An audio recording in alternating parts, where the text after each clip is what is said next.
Yeah, kick off the year with some very, very fast racing and set the bar for the year a year ahead.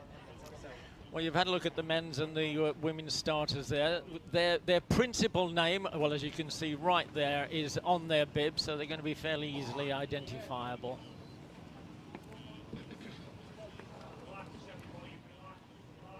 (6 a.m. start, just about a minute away. Who do you fancy, Tim, in the men's race? Crikey, there's a loaded question. I think there's about 14 of them who have broken 2:10, and you have to look at the guys who have been able to display consistency and have run quick this year. So Dexisa, for example, I think is possibly my man. Well, there you go. And what about a quick rundown of the women's chances? I mean, Ruth Chepngetich did not come back, last year's course record winner, fourth fastest in history. But Workness Jagessa, who was finished, well, not very far behind her, has got to be the big favourite, I suppose. I think so, yes, particularly due to the fact that Jagessa not only hung with Chepngetich for much of the race and produced a very, very quick time here last year, but she backed that up with that victory in Boston, and she talked about how that really gave her the confidence boost to take it to the next level in marathon racing. So she's asked for a very quick time today. She's asked for the pacemakers to go out on 2:17 pace. Whether in these conditions they'll be able to do that remains to be seen, but she's definitely talking a big game that the others in the women's field don't really want to go with. They've asked for a slower pace for Dida and for Herpa. Okay, because I mean, she was the 6th fastest of all time in finishing 2nd last year.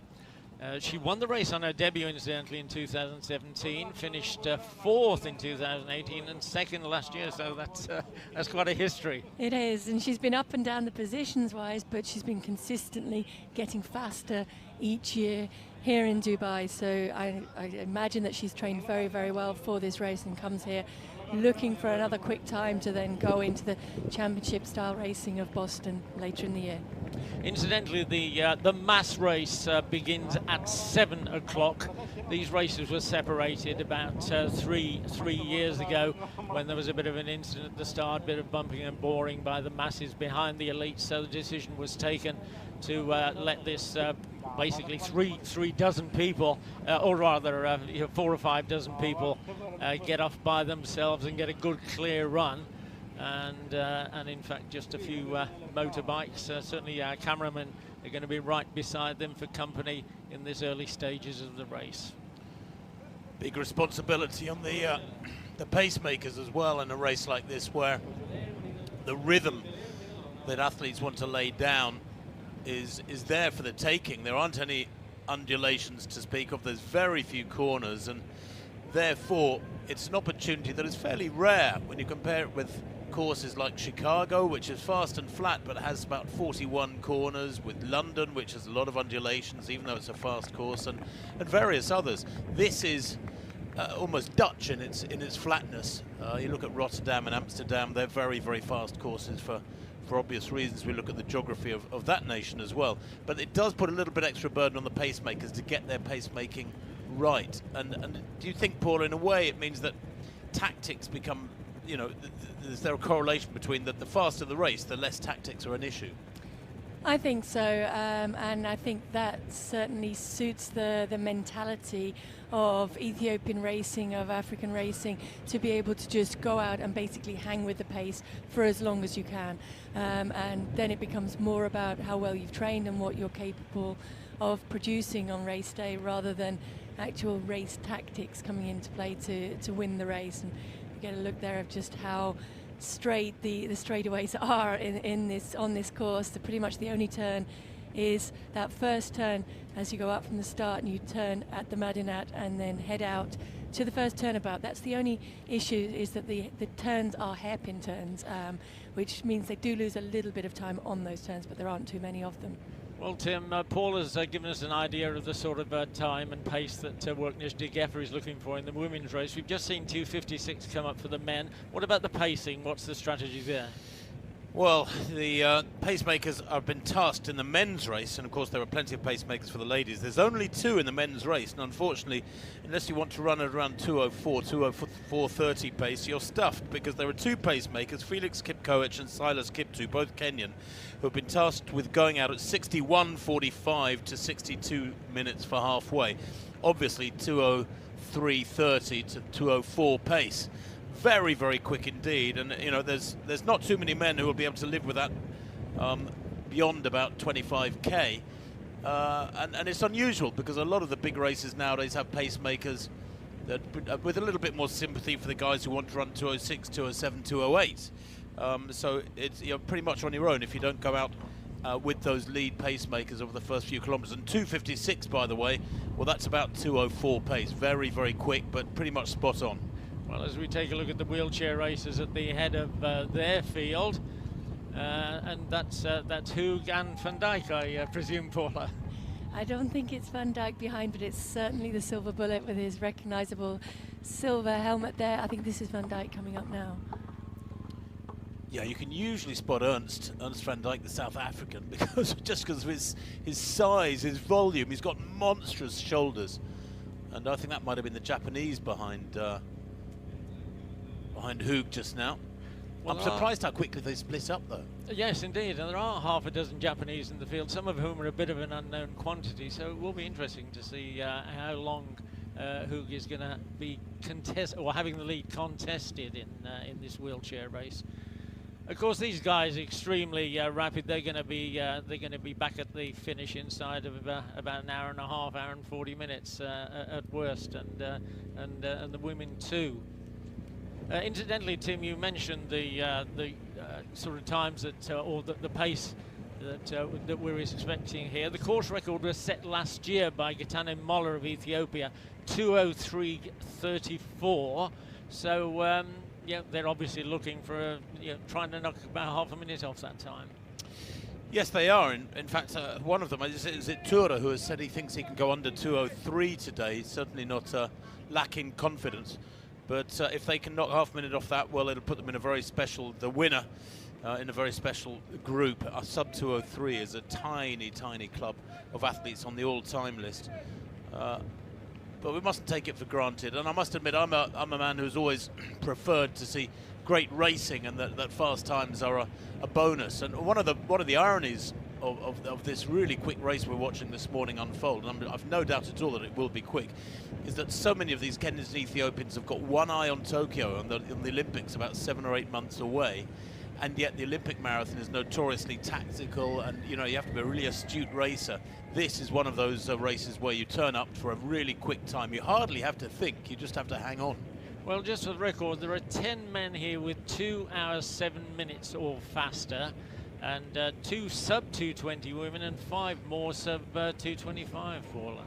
Yeah, it just shows you the depth, and also highlights exactly why these athletes need to come here and produce a fast time, because it's all very well saying the Olympic marathon will be a tactical race, and it will be, but they need to run a fast time to get themselves onto that team and to even be there in Tokyo. I think that's what many of the athletes were looking for. And talking to Saifu Tura at the press conference, he was fairly unsure of what he actually needed to do to satisfy the Ethiopian selectors and to get the nod to be onto that team. And that's why I think they all want to come out and produce a very quick time to put their name up there, and hope that that is enough to keep them in the eyes of the selectors. Well, we got name checks there for the 2 Kenyan pacemakers in the men's race, but inevitably at this stage there's a good dozen in that lead pack. One athlete that is a very interesting debutant in this race is Eric Kiptanui, a 30-year-old Kenyan. It's a long-awaited debut from Kiptanui. He's the 7th fastest half-marathon runner in history with 58:42. That was in Berlin a couple of years ago now. But after initially being a pretty useful track runner, he's run about 3:37 for 1500. That's about 3:55 for a mile. He moved up to the roads and to the half marathon, where he's really nailed it. And Kiptanui could possibly, there he is, bring the title back to Kenya if he has a strong debut here today. It's a big ask, I suppose, to go down towards 203, 204 in your very first marathon. But Dubai is almost unique, Pat, in that it does have a habit of producing names out of a hat, out of almost nowhere, who come out and run 203, 204, 205. Yes, indeed. And in fact, I mean, Kiptanui, the extraordinary thing about him is he took half a dozen years out after being a decent schoolboy runner, and then only came back about 2016, and very quickly has got up into the elite level, such elite level that he was one of the pacemakers for Eliud Kipchoge in London last year. And certainly went through 61 minutes without too much of a problem, or 61 and a half. Well, his coach, Renato Canova, has said recently that 204 is possible. We shall see. He had his fair share of injury problems in 2018. Did Eric Kiptanui, but has had a good 2019 by all accounts. Well, that's Tora right in the middle of the picture there, Paula, and he did seem pretty confident of 203 and even sub 203. Yes, he did, and I think we have to add that note of caution that was maybe before they had really seen what the conditions were going to be like out there today, and I do think that that will have a little bit of a bearing on this race. There was some reticence there from the bulk of the pack to go with the early pace in the first couple of kilometres, but now they have decided to commit and to get up there as we take a look back now, and this looks like the lead women's group. Yeah, and there's a host of pacemakers here. Let me see, 6 pacemakers out there for the ladies. One pacemaker at 68.30 pace, which is obviously 2:17 pace. 2 pacemakers at 69.30, so around 2:18, 2:19 pace. And then one at 72-minute pace, which is 2:24 final time, and a couple of pacemakers at 73.30, which is what, 2:27 pace. So for some reason, there's a massive pacemaker that's been laid on for the ladies. I think they've pretty much come with individual pacemakers, so they've brought their own to be able to hit the exact times that they wanted to. But here it looks like it is that second pack. I don't see Worknesh de Gefa in there. The others are all there. Herper is there, Tashomi is there, Dida is there. Yeah, Kuma, you can see there in the white vest central picture. She won Hamburg and also back in April. On the far side in the blue is Facer, who is an interesting athlete making her debut, stepping up from 5,000 metres. Got very good credentials on the track, so it'll be interesting to see what she can do here. Interesting couple right at the back of the pack there we just saw. It's a Kenyan Mexican woman, as we see Worknesh de Gefa here right out at the front. We got a brief glimpse of the Mexican Kenyan woman, Rispa Gesabwa Biaki, who's being paced by her brother, Rogers. She only became Mexican naturalized about 2 or 3 years ago, but anyway, quickly back to de Gefa, Paula. I mean, that's already a huge gap by the looks of it. Yeah, and I think so. I think when you announce at the technical meeting the night before the race that you want to go out at 68.30, that certainly scares and intimidates the other women, and she's not got a huge lead at this point. You can see the chasing pack, or you could see the chasing pack in the background behind her there, but she certainly looks very committed. She's gone with the pace and looks very good at this stage, and that is Facer leading the group behind.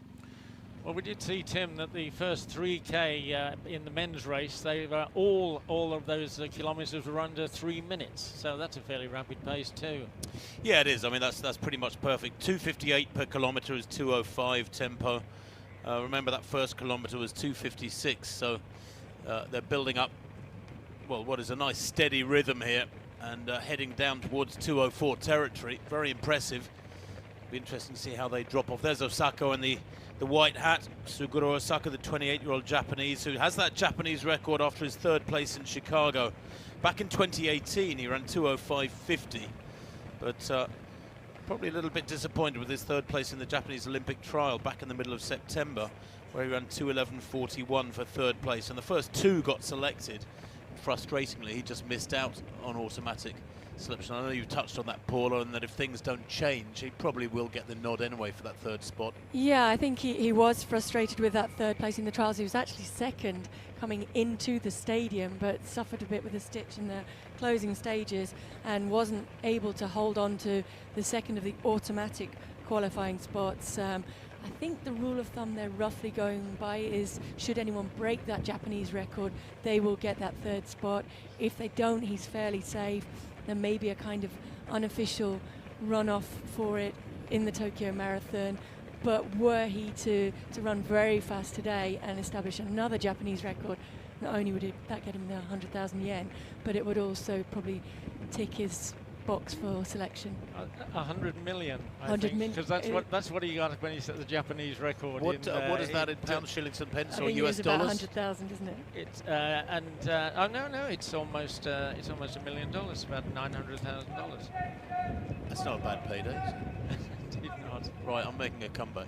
You've got to run quite hard for it, and you're not Japanese. Anyway, 5K. he's wearing the white hat, so you can always pick him out. 14:42 at 5K there, Pat. So long way under 3 minutes per kilometre, and that is very encouraging indeed. At 14:42 at 5K, that means they're on schedule here for around about 2:03:30. 2:03:30 paces, 14:42. Well, that's exactly the course record last year, 2:03:34, set by Gaetano Molla. So Dubai living up to its reputation thus far. A fair bit of confusion there at that drink station as the athletes were diving for the tables. They are told in advance at the technical meeting which of the 9 tables their bottle will be on and in what order it will be placed on the tables, but every year we see this confusion and frantically looking around for their bottles. It seems like the majority have been able to get them at that first drink station. It's not an exact science, is it? You know, and you so often in these big marathons see athletes struggling with. I'm never quite sure why they don't spread the tables out more. Why do the tables have to be so close together? Why don't they have the tables 20 meters apart? There's table 1 and then a big gap and then table 2. Spread them out over 150 meters. Don't crunch them all together over 30 meters. That's what creates the chaos. Well, she did 2:17:41 in finishing second here last year, Agnieszka Geffer, and here she is with her pacemaker, otherwise in splendid isolation. Well, she's coached by Gaetano Tessema, who is one of the global agency group coaches, who is incredibly experienced, used to be a pretty good coach himself. And that's a record of consistency is hugely reinforcing for the athletes. 16:22 at 5K. Yeah, that's a very quick time, and also quick for the chasing pack there, just 17-18 seconds behind. You can see their pacemakers almost warning the women ahead that the drink stations are there. I think so often the athletes are focused on looking at what that 5K split is and forget that the tables are also at 5K, so they're checking the clocks, checking their watches, and then quickly remember that they have to dive for the drink tables also. That 16:22, by the way, equates to about 2:18 tempo. Okay, we're just going to have a look at Saeed Harib, the General Secretary of the Dubai Sports Council. Definitely after 20 years, and you see this event is growing up and more, and you can see the number of the participating. And also, you don't forget that we are stuck in the same location. We don't change it, which is in the Jumeirah Road, and behind us Burj Al Arab. And the number of the community is also increased. And today what we heard, the number of participating of the community from the local and women, that is mean that what we wanted to be a sport for the all, not only for professional people. And that is more important to make our city is a healthy city with the sport. And that is where we are looking for it. And this is also always our commander try to be push more and more for the community to be participating. Well, that was Saeed Harib, the General Secretary of the Dubai Sports Council. And it's interesting that this race took about 10 years to get really established in the local community, but nowadays we're getting droves and droves of even Emiratis running, not just the expats who were in the original race 20 years ago. Yeah, that's interesting, Pat, because I've worked on the Rack Half Marathon for many years. It's about an hour across the desert from here. It's every February. And that is the vast majority of runners in that are expats. Very few Emiratis actually take part in that particular half marathon. So it's interesting that the marathon itself is the challenge that's been picked up. Well, as we look at both the men's and women's times after 5K, we're going to be taking a look actually at some vox pops. That's to say, we're going to have a chat with some Emiratis who are actually running in the mass race, which begins at 7 o'clock in about 40 minutes time. That's fascinating. Degefa at 5K has 17 seconds on the pack, so she's what, about 80 or 90 meters ahead of that pack, the main pack of lead ladies. She is absolutely flying.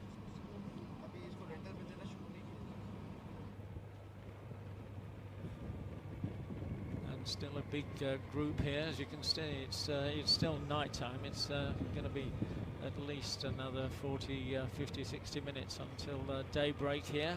That last kilometre, Pat, 3:01. That's the slowest of the race, I think. So they've settled down a little bit. There we go. Look at those splits. All of them well under 2 minutes, under 3 minutes rather, apart from kilometre 6. I wonder if they've just taken a little turn into the wind. There is a bit of breeze about. I don't think so. I don't think they've taken a turn yet, have they? I think they must be approaching the first turn. But I'm just looking in there. I can see Kiptanui, I can see Ballet. I can't see Solomon Dexisa in there, who was the pre-race favourite. Surely he's got to be there at this stage. Well, Dexisa was pre-race favourite by dint of his 2:04.40, which he ran in Amsterdam in 2018. But he's only 4 seconds faster than Tura, his colleague from Ethiopia, and he's the one who sounded far more confident at the press conference. Was talking about 2:03. Next guy up is Osako, 2:05.50, the Japanese. We've already talked about him. Another Ethiopian, Belay, 2:06. Abate 2:06.13, Bantier 2:06.23, Abeje 2:06.36. I mean, just imagine these would have been world records 20 years ago. 2:58, that's 7th kilometre, so they have got back onto a sub 3 minute schedule. Dexisa, I mean, yes, he set that personal best of 2:04.40 in Amsterdam in October 18, but just this last October, on the 20th of October, so not many weeks ago, he ran 2:05.16 for second place, so he was in great shape in October. I'd be really surprised if he's dropped back off this lead pack, what, some 21, 22 minutes into the race. Well, he certainly seemed fairly confident at the press conference on Wednesday afternoon. And just on the right screen there, you can see that Marcel Hugger still got company. I wonder if you get annoyed when somebody slipstreams behind you like that, absolutely tucked in really tight, because it is a huge advantage to be right and close behind somebody, and I would sort of half expect Hug to start moving around across the road from left to right just to make it harder for I think it's a Japanese tucked in behind him too. I think it's a Chinese athlete, Tim. I think it's either Zhang Yong or Yan King. As is so often the case with wheelchair races all over the world in every race. Apart from Hug's silver helmet, almost impossible to identify wheelchair races, and it frustrates we television commentators enormously, as it must frustrate you viewers, that they don't whack great big visible numbers on their shoulders or somewhere. It's not rocket science, surely. Well, as you saw there briefly, Hug did relent in an attempt to get his contestant to come alongside or even take the lead, but he wasn't having any of it. Yeah, I'm not sure if they have rules similar to that in cycling, where you're not, or certainly in triathlon, where you're not allowed to draft behind, because it is a certain advantage. Even in running, it is easier to run on someone's shoulder or to run right behind someone, but it's a bigger advantage when you're pushing in the wheelchairs. Well, here's that men's pack, chatting to a couple of the Ethiopians over the last couple of days. They're very familiar with, Dexisa is there. Yeah, in that orange and white vest. They are very familiar with getting up and running so early in the morning. They frequently get up at 5 AM and are out running at 6:30. So, well, it's not exactly my cup of tea. It's bread and butter to them. What about you, Paula? What time did you do your morning runs? Not that early. I used to prefer I'm not to surprised. give myself time to wake up and to be able to do the harder workout of the day, be it track session, road session, or the harder long runs in the morning.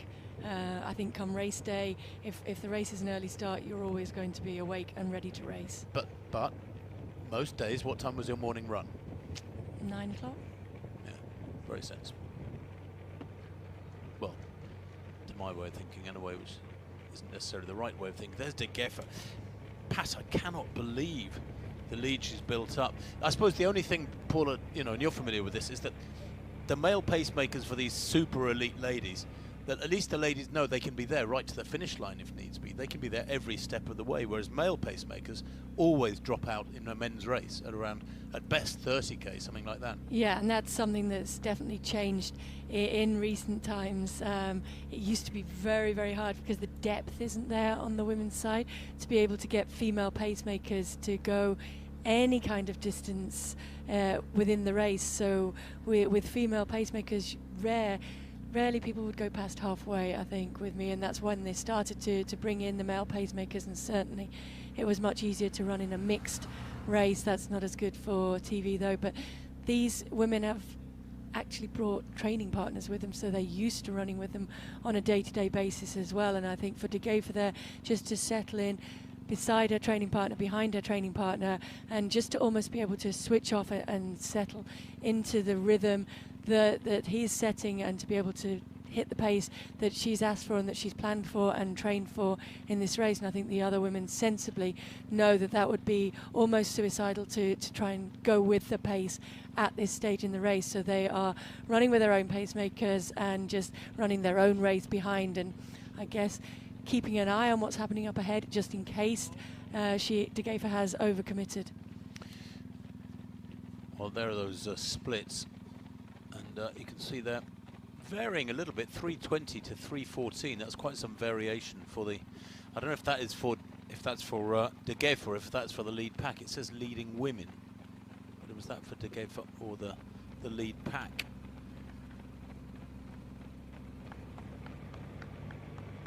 Well, that's back to the men, and they're still a very healthy group there, 15 men on roughly 2:03:30 pace.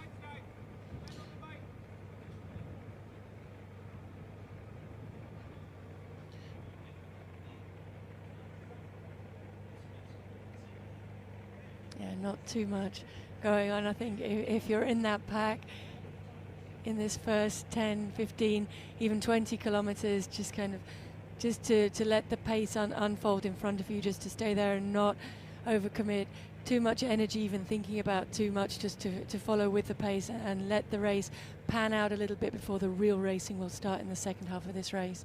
That's another 2:59 kilometers, so the men are a lot more consistent in their pace.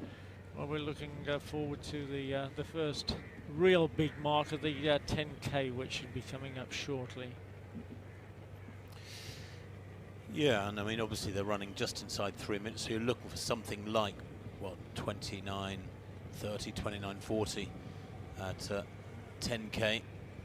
And if it were 29:30 at 10K, well, you'd be looking at a winning time around 2:04:20, 2:04:30. I think we saw a caption come up a little while ago saying they look to be heading for a time of around 2:04:30, but negative splits are pretty common nowadays. There's those splits. Look, another 3:01 creeping in that 8th kilometre, but pretty metronomic. Good job by the pacemakers, I would say, so far. Yeah, I think so. I think any fluctuation possibly has to do with the wind being a little bit stronger than it has been in previous years. Shouldn't really have too much of an effect, certainly for the athletes further back in the pack, settled in and getting a little bit of protection from the wind from the pacemakers. Well, as we said, it's a fair bit warmer than it was last year when Getane Moller of Ethiopia ran 2:03:34.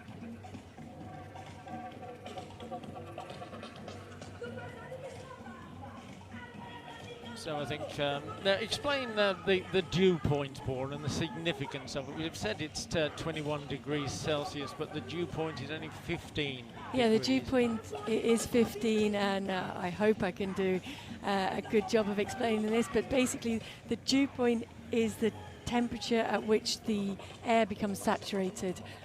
So you ideally want a lower dew point to indicate a lower humidity and more comfortable racing conditions, because the higher the dew point, the harder it is for the sweat to wick away from your body. It tends to sit on the skin instead and will feel more oppressive and harder racing. So that dew point is a fair bit higher than it was last year, which should indicate that the conditions are tougher for the guys out there racing today and the women. Well, they're approaching 10K, Pat. There it is now. And the pack going over that mat, what, now? Yes, at 29:36.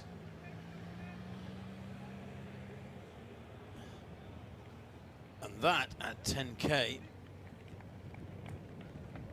well, represents up just inside 205. So they haven't really switched on just yet. They're certainly a long way off sub 204 or God forbid, sub 203 splits as yet. And the longer they go into this second quarter of the race, so to speak, almost the second quarter of the race, without really hitting the 255, 256 territory regularly with those kilometre splits, the less chance there is of them going under 204. Well, Paula, there's Worknish still well away from the pack. Yeah, and still setting a very, very good pace. You can see her focused, her eyes just focused on the road in front of her. She looks as though she's working very hard for this stage in the race. She's right up on her toes, isn't she? She's a very toey runner. I mean, she's a lovely looking runner. She's got a wonderfully proportioned physique. So often you see world-class marathon runners on the women's side who actually aesthetically, I think, don't move that well. But when you look at De Geffer, well, she's a really lovely looking athlete. Almost, I want to say poetry in motion is a bit of a cliche, but you know, she's an athlete who ticks all the boxes too. So many of the marathon runners nowadays, Paula, and you know, you were the complete runner, great cross country, great track runner, great on the roads. But De Geffer has actually done a lot of half marathons. You know, she's gone under 68 minutes 7 times. So many of them don't even do half marathons. This is a cracking pace now. I mean, we talked about earlier that she was on around that 2:18 pace, but she's significantly picked it up through from 7K there. The 7th kilometre, 3:14, 3:13 for the 8th kilometre, 3:10 for the 9th kilometre, and that is very, very fast running, and that's why she looks as though she's running as hard as she is. She's obviously really going after a quick time here today, feeling good at this point in the race and almost looking across to her pacemaker to chivvy him along a little bit. And you can see her cadence is very high, and that's the turnover of her leg speed, and that's helped, as you said, Tim, by the fact that she's getting the toe down very quickly onto the road surface and then lifting it fairly high, her heel up behind her there, which means a very, very quick turnover in cadence. Well, 3:10 per kilometre. Her last kilometre was a 3:10. If she were to maintain anything like that, she'd break the world record. 3:10 is 2:13 and a half pace. Well, we'll come to that later, but remember, course record here, 2:17.08 last year. Worknish herself did 2:17.41, so she's doing substantially better at the moment. And 32.28 there through 10 kilometres means that she's just run a 16:06 5K for that section of the course, which is a lot quicker. The first one. 16:06 for 5K. Wow. That's about 2:14 pace. And 32.28 was her actual split. That is exactly 2:17. Yeah, we can see the chase pack have not yet gone through 10 kilometres, so that lead has grown substantially. There you go, 46 seconds back. They have just gone through 10 kilometres. Wow.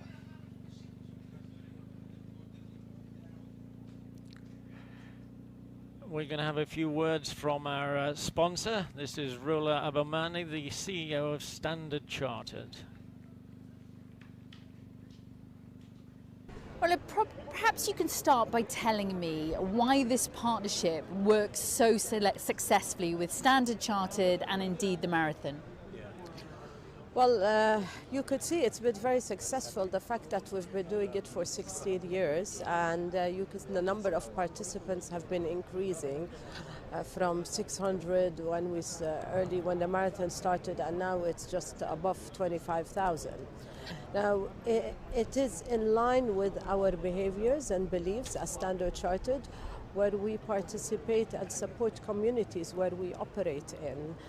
And this is very much a community event where you get the people within your community, your clients that are part of your community, as well as for the staff of Standard Chartered. As every staff member has 3 days of volunteering for us, and we take this occasion where we volunteer and we participate. So we have 600 people, staff members from Standard Chartered volunteering and participating. It must make you incredibly proud as CEO with the amount of participation and involvement with your team. It is. It makes us very proud because it's a flagship event at the regional level, and it's giving back to the community and making sure that there is ways to always create health and awareness, you know, for your staff, for your clients, and for your community members. I mean, as Standard Chartered, we also, Marathon for us is not new. We sponsor in 7 other markets, which I've mentioned earlier, and they're very successful in these markets. And this is one way really of, it's a run for everybody. So this time it's a run for me, where everybody has a purpose for running. Well, she said it's a run for her. That is Olika Adugna, and she's certainly living up to that because she's starting the 10K race. That's to say she is the race starter, but she is herself running in the 4K event later on. Now, Tim, we've got word from the course. The 2 Mexican guys, Santana and Pacheco, went through 10K in 30:28. Now, that's going to do their Olympic chances no harm whatsoever, because that's quite a bit faster than their personal best. Yes, they are. I mean, 2:08:30 is, they were hoping to get under 2:10. They've both run just inside 2:11. They've sort of got one foot on the plane for Tokyo for the Olympic Games for Mexico's Jose Luis Santana and Juan Pacheco, to give them their full names, 30 and 29 respectively, and actually silver and bronze medalists at the Pan Am Games in Lima in July last year respectively. So both very much world-class runners with 2:10 personal bests, but at the moment really hitting those splits well for a time just inside 2:09. So we'll try and keep you abreast of how those 2 Mexican lads are going. It's looking really good. Well, they did say at the press conference that they're 2 of only 6 people in the whole of the Americas, North and South, that have got the qualifying times for Tokyo, because those fields are going to be restricted at the Olympics this year. Yeah, I think, is it 80 athletes are allowed to race in Tokyo in the marathon? The top 80 come a particular date, and at the moment I think they're both just inside that top 80. But you know, in theory they can get shunted out. Of course, you've got to remember only 3 Kenyans are allowed to run, only 3 Ethiopians, and so on, to make up that 80. Whereas if you took the best 80 in the world, you'd have 40 Kenyans and 30 Ethiopians, and it would just be, nobody else would get a sniff. Well, there probably are a few Kenyans and Ethiopians already for running for other countries, and we do have a former Mexican woman here, Rispa Biaku, former Kenyan. Former Kenyan, now running for Mexico since 2016, and she's attempting to do the 2:29:30, which is just about a minute faster than her personal best. 2:29:30 that she needs to be able to qualify for Mexico for the Tokyo Olympics in August. Well, 38 minutes on the clock. The wheelchair racers, by the way, have been out there for 43 minutes now. So they're approaching halfway in their particular race, around halfway. But these lads, side by side, very, very impressive, the speed they're moving at. You can't really appreciate it until the sun comes up, can you? And you get a better perspective from the pavement in the background. But they are motoring sub-3 for each kilometre at the moment. Well, just briefly, we got a shot a couple of seconds ago of Andualam Belai. That's another Ethiopian. He's run 2:06. and he had a big improvement winning the Lisbon Marathon earlier this year.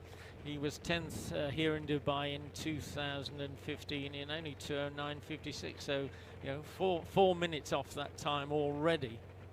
Yeah, Belli did have a great 2019. He ran 3 marathons last year and he won them all. He won Castellón in Spain in 2:08, then he won in Riga again in 2:08 in May, and then, as you said, Pat, in Lisbon in October set that personal best of 2:06 exactly.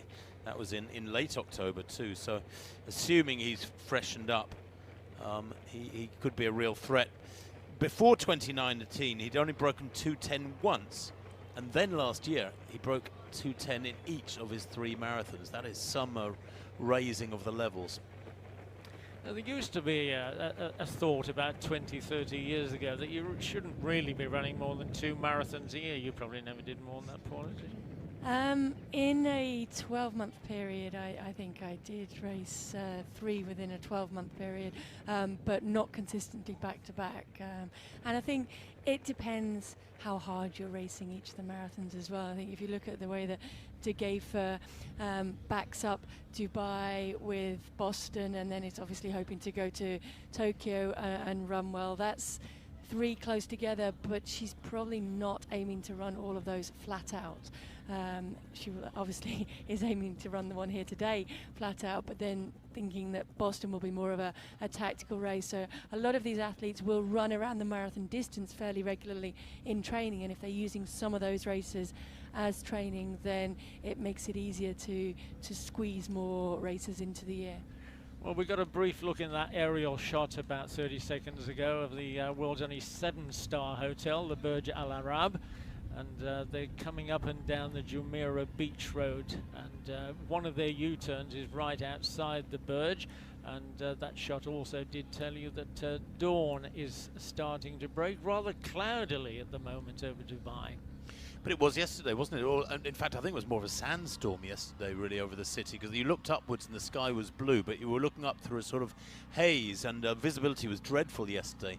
There's those confirmation of those 10K splits, 32.28, so 46 seconds. That's well over 200 meters, I think. The pack were behind De Geefer. She's still bouncing along nicely, and that caption we saw just now said her predicted time is 2:16.50. Well, that would be a course record by about 20 seconds. And a substantial personal best by almost a minute as well. So very, very quick running. And that doesn't, if you took the predicted time from her previous 5K, sorry, I think that would be quicker again. And that would be the 3rd fastest in history. Well, Dexisa looking okay towards the back of the pack, though, and that is a big pack. And Paula, what would your position be if you were one of these guys? Would you like to be towards the front of the pack to see what's going on? You've got a bit of wind blowing over your skin, so there's a little bit, tiny bit more evaporation going on, or would you be towards the back, just keeping out of the racing? I think it really depends on your mentality, on your style of racing. I always prefer to be closer to the front of the pack. If you watch someone like Mo Farah, for example, when he's racing, particularly on the track, he prefers to be right at the back, keeping an eye on the whole of the field in front of him. I'm not sure which Dexisa prefers, but it looks like at this stage either he's keeping his powder very dry and keeping an eye on the rest of the field and letting them do some early racing and settle down, or he's struggling to hang on. I think he looks fairly comfortable, so I think he's just settling and just letting the others do a bit of early racing, a little bit of yo-yoing in that field, and just let the race pan out a little bit before he commits. But it's a fairly big gap from where he's sitting there to the front of that pack. Well, we just had a very spectacular view of the Jumeirah Beach Road. The athletes run a couple of times up and down this very, very flat and beautifully surfaced road. The runners always say it's the best tarmac they've ever seen anywhere in the world. In the red shorts there, that's Banti, or Banti Desi, to give him his full name, the 24-year-old. He's a 2:06 performer, did that in Prague back in May. And it's his first Dubai appearance, Banti there. It's extreme left of picture. You can just see those red shorts. But his last three marathons last year. 2nd in Mumbai, 3rd in Prague, and then he won in Heng Shui last September in 2:08.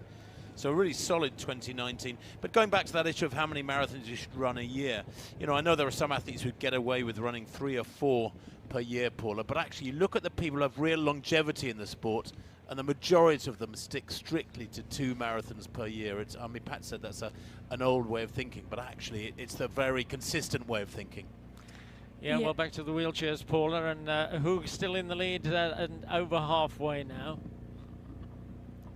Yeah, he's still having a little look across. There it is, Chinese athlete Sam Young, who is sitting in second place. Behind him, you can see Hoog's starting to get a little bit frustrated. I think he's done a lot of the leading, well, in fact, all of the leading that we've seen, and now trying to encourage Young to come by and share a little bit of the work.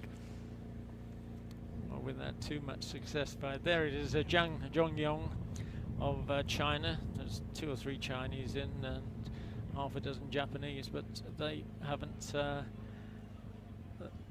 made the sort of inroads that we thought they might have done. Well, spread across the road all over the place as they reach that drink station, the 15k drink station. Those athletes will get that 15k split for you very shortly, I suspect, but really important in these situations. There we are, 44:30 at 15k for the elite athletes. It's really important, Paula, that you do get your drinks early in the race, and you know, some athletes let it play upon their minds a great deal, but you know, they do say in a marathon, the old adage is if you start feeling thirsty in a marathon, then you've left it too late. But for these guys, actually getting that sustenance early on is critical. Did you ever miss a drink in a significant race? Not through my fault. I arrived to the drinks table in New York, actually, the first year I ran there, to find that my bottle wasn't there, and I was the first person to get to the table, so I know nobody took it. And less important in New York, I think more important today, when conditions, as we've talked about, are fairly humid, fairly warm out there for marathon running, certainly, and it's important to get your bottle, particularly in the first half of the race. Now, just a quick word about the wheelchair race that we saw earlier. Zhang Yong, the Chinese, on paper, he's actually almost 20 minutes slower than Marcel Hoog, so he's certainly turning in some performance at the moment.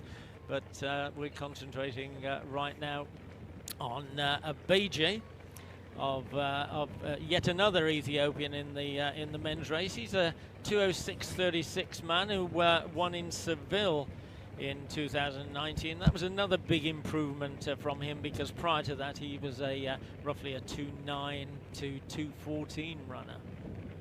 Well, he actually improved a 5-year-old personal best when he won in Seville, Pat, with that 2:06.36. Abeje, he's only 23.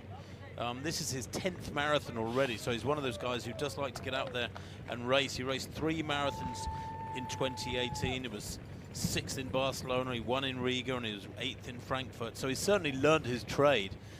But so often I think you see, Paula, don't you, with a lot of these young East Africans, they come out and they run 3 or 4 marathons a year in the first couple of years on the circuit. Then somebody, a good coach, a good agency gets hold of them, and almost you suddenly see their career take a slowing and a jolt, and they get back into a 2 marathons per year rhythm.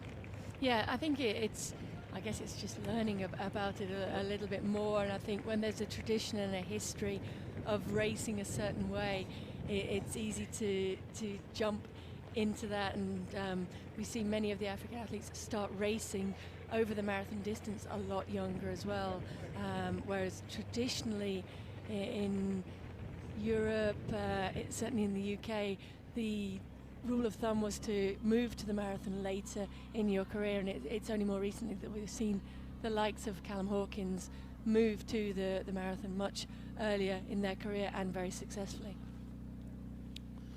Well, there's De Geefer again, while the men are on schedule for just outside 2:05. That split at 15k 44:30 is 2:05.12. Tempo De Geefer here is running spectacular splits. It'll be interesting to see her 15k split, because as you said, Paula, quite rightly, 16:06 for that second 5k segment after an opener of 16:22. Do you think that was a bit extravagant?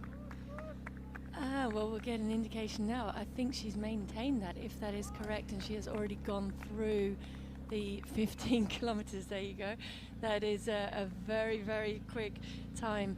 Again, no wonder that the strain, I think, is starting to show on her face a little bit of confusion as she looks for her bottle, but she has safely got it there. Well, as you can see, the sunrise is well underway, getting lighter now. But fortunately, there's quite a lot of cloud cover, so no, we're not going to get any direct sun by the looks of it. So that was I make it a 16:04 for that third 5 kilometer split for De Geefer, and here is the chasing group approaching that 15 kilometer mark now. Incidentally, if any Swedish listeners, Hannah Lindholm also looking for the Olympic qualifier in this race of 2:29:30. Through 10 kilometers she was on 2:28:20 pace. Those are De Geefer's kilometer splits, and Pat really consistent. You look at the last 5k. I mean, 11, 13, 12, 12. You know, it's metronomic. Now, when we go back to the men's race, we've just had word from the course that Osako, the Japanese record holder, has dropped back off the pack, and he's now operating at round about 2:06:30 pace. But that's about 30 seconds behind that leading group. But as Tim said, it's not his objective to run the whole distance here. Fine view of the Burj Al Arab. I'm just looking at the splits from Bridget Kosgei's world record in Chicago when she ran 2:14:04. She went through 15k in 47:26. That's almost a minute quicker than De Geefer is running here. So De Geefer on schedule for, I think, for around 2:16:30. Obviously 2.5 minutes, almost 2.5 minutes slower than the world record from Bridget Kosgei from Chicago back in October. Yeah, but we'll see. I think it's very hard to compare women's racing times with those splits from Kosgei in Chicago. I remember chatting to Bashir Abdi after the race, and he finished, I think, 5th in the men's race in Chicago, and said that he was actually, Bridget Kosgei was running with them for the first couple of miles, so the pace that she set out was very fast. Let's hear from some tourist runners here in Dubai.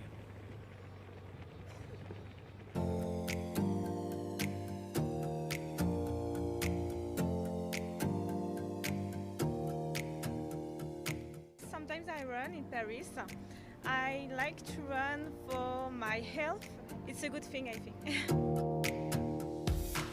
I started running in high school. I got into it because of a Terry Fox run. I run because I like to run. It's very healthy, and it's a nice way to spend some free time. I saw a beach called Quite Beach, I think, and I think it's the ideal place for running. I enjoy running. I find it competitive, and I like to compete with myself to reach new boundaries, but I also like to compete with other runners to make sure that I always stay on top and beat them. So not just a shopping experience, a lot of people both here living in Dubai and coming from abroad. It's quite a contrast with the first race 20 years ago, just a couple of hundred marathoners, and in the 10k maybe 500 or 600. Over all of the races today, the 21st anniversary race, we got about 30,000 people. At 16th kilometre, 3:02. Now, you shouldn't read too much into it, I suppose, but it is the slowest kilometre of the race so far. As you can see, there's been a few 3:01s, a 2:59 at 17k, so they're still hovering around 3 minutes or just inside it as an average. But be very interesting to see if these next 3 kilometres through to 20k do start slowing up a little bit. Yeah, and a little bit of reluctance from that second group now to commit and to stay with the pace. Basha of Bahrain, they're just starting to bridge the gap a little bit. Siabeji is checking his watch, making sure what pace are we running at, because it feels like it's maybe a little bit too quick to commit to staying with the pacemakers. Well, it's interesting that Basha is up there. I mean, he's substantially slower, which is to say 4 or 5 minutes than some of the top men here. He incidentally was an Ethiopian until 2013, switched to Bahrain, and then comes from the same village, incidentally, as the Dibaba sisters, Bikoji, known as Running Town, Ethiopia. I think he is an out-and-out track runner. He was only 90th batcher there in the red at the World Cross Country in Horus in Denmark back in March. So didn't enjoy the hills there, probably enjoying this flat circuit a great deal more. Good job by these pacemakers, Kipkoech, Felix Kipkoech and Silas Kipto. Keeping it very much on schedule for something down around 2:05. Some of these characters too, I'm astonished at how small they are. Pat Banti and Abeje there, you see them in breakfast this last couple of days. They're minute characters.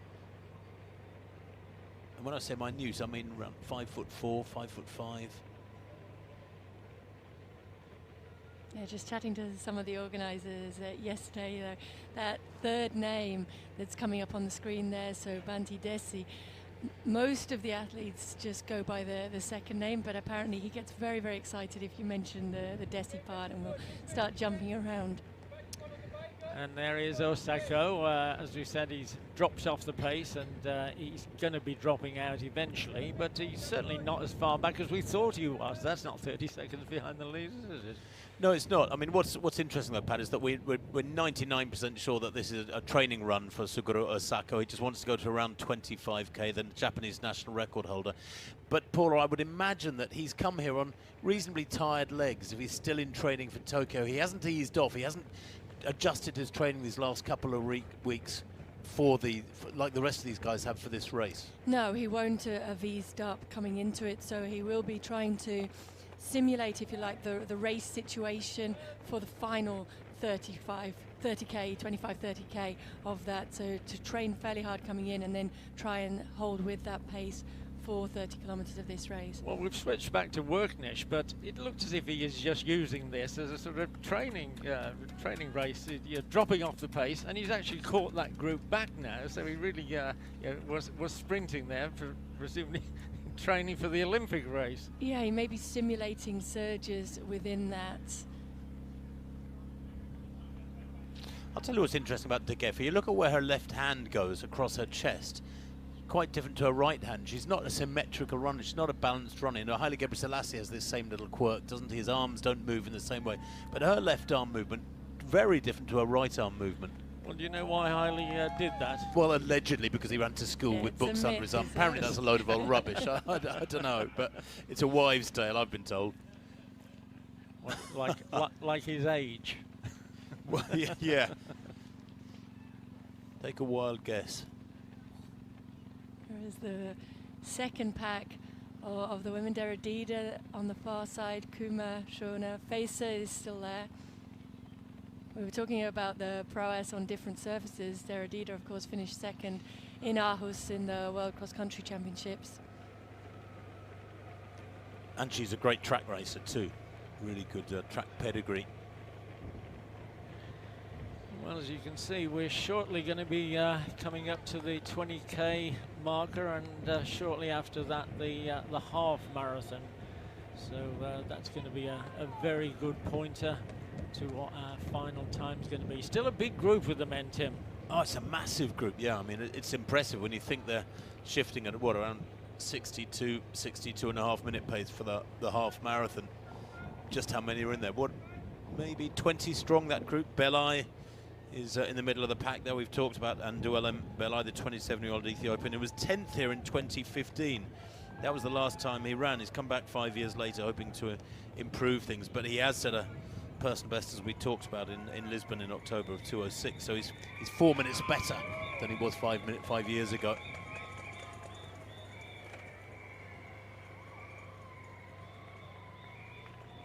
Bit of daylight always welcome too. And without direct sunshine, here is one of the U-turns. Interesting to see that predicted time, 2:05.19. I mean, conditions look pretty good, Paula. When we got out of our car an hour and a half or so ago and walked here to our commentary area by the start-finish area, there was a tiny bit of breeze around, but you know, they're reasonably sheltered, I think, most of the time from any breeze out there. The temperature's not bad. Yes, I think the only factor is that relatively high humidity in comparison to previous years when conditions have been very much perfect. And indeed, Helmut Winter, who does a lot of the research and the stats for these races and explained all of the dew points to me, he did say that he would be very surprised to see a time under 2:05 today, given how high that dew point was. So I think these racing is reflecting that it's gradually slipping back slower. Certainly on the men's side, De Geef on the women's side, it is not really correlating with that theory at this stage. And there is Osaka now moving to the front of this group.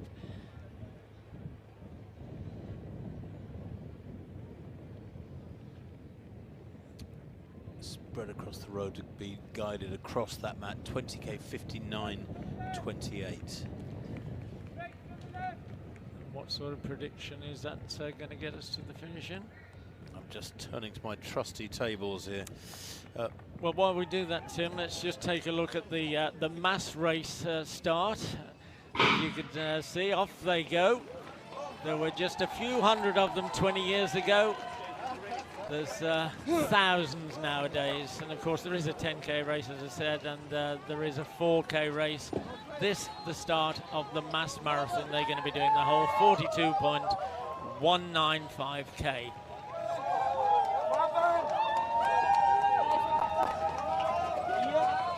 And many of them will be running in a more challenging temperature. I mean, you think that the elite have been out there now for an hour exactly. These guys are going to be running in considerably higher temperatures, especially if they're 4 or 5 hour athletes or slower. They'll be running through the middle of the day. Well, it was surprisingly warm compared to last year when we came along here, as you said, Tim, at about 4:30.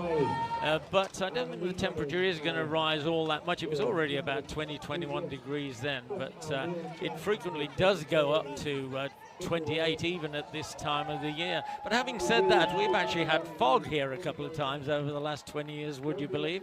One year the helicopter couldn't go up, so it was just reliant on motorbikes and static cameras. But as you can see from that aerial shot, absolutely no problems today. But fortunately for those runners who, as Tim said, are going to be out here 4, 5, even 6 hours, a lot of cloud cover today, and it's not going to get outrageously hot.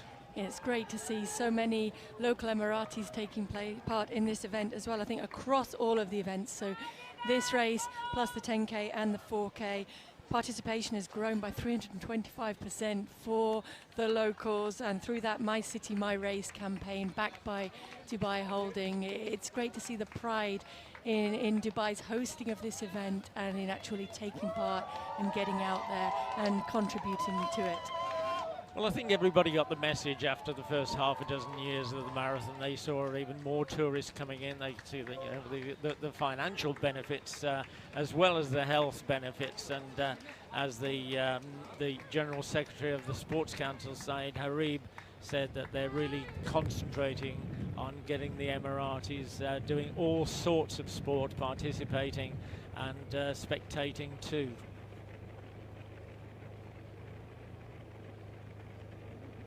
Osaka checking his watch very regularly there, settled in behind the two pacemakers alongside Banti. I wonder if he maybe made a bit of an unscheduled stop, you know, and then has caught back up to the pack, because he looks very, very good at this point now. Well, 62.42, there we go, 62.43 at the halfway, these fellows. So almost exactly on 2:05.30 pace. I think a minute behind what was asked for, but the pacemakers have done a very good job in reassessing that pace asked for in respect to how the athletes are running around them and what they actually want once the race is underway. Well, and you know, it's impossible to know exactly what the wind is doing in their faces, what the temperature feels like out there. You know, maybe it is a little bit warmer out there than they would have liked. You've both said, you know, you've both been sitting here for these last couple of years, which I haven't, that it's much warmer than the last 2 years. Oh, well, we were sitting here shaking last year. It was so cool. That's the mass race getting underway.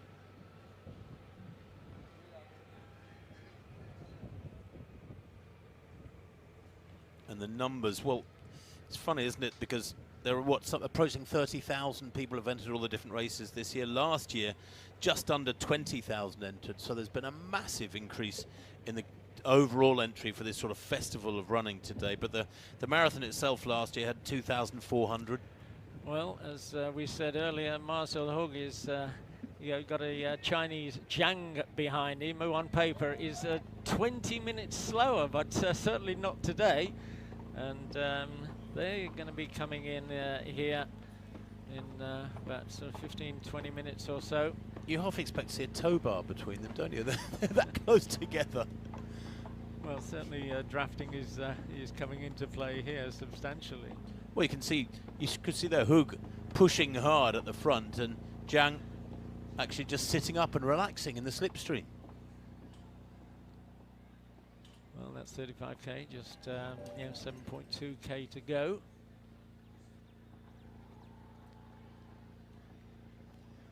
And they've been out on the road 1 hour and, well, coming up to about an hour and 10 minutes.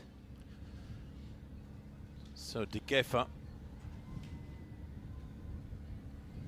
still looking strong. That's her just gone through 20k, is it, I think? Yeah. And up alongside her pacemaker. That's Berhanu Hailu. Now. Well, her half marathon time is going to be really interesting. Isn't it just? Yes. Kosgei and her world record 66.59. Paula, do you know what your halfway split was in London back in 2003? 68.04. Well, I've got 68.02 here. Oh, well. But not bad, not bad. What was your second half then? Come on.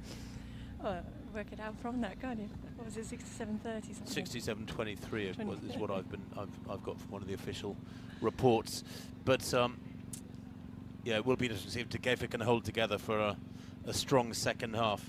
She's obviously full of confidence. She did say, didn't she, that she's come back when she's in a press conference a couple of days. She's a much different athlete mentally than she was last year. She's had a good year, and she feels very, very confident that she can go significantly quicker. And I admire her for laying it out like this. She really is putting herself, exposing herself, so to speak.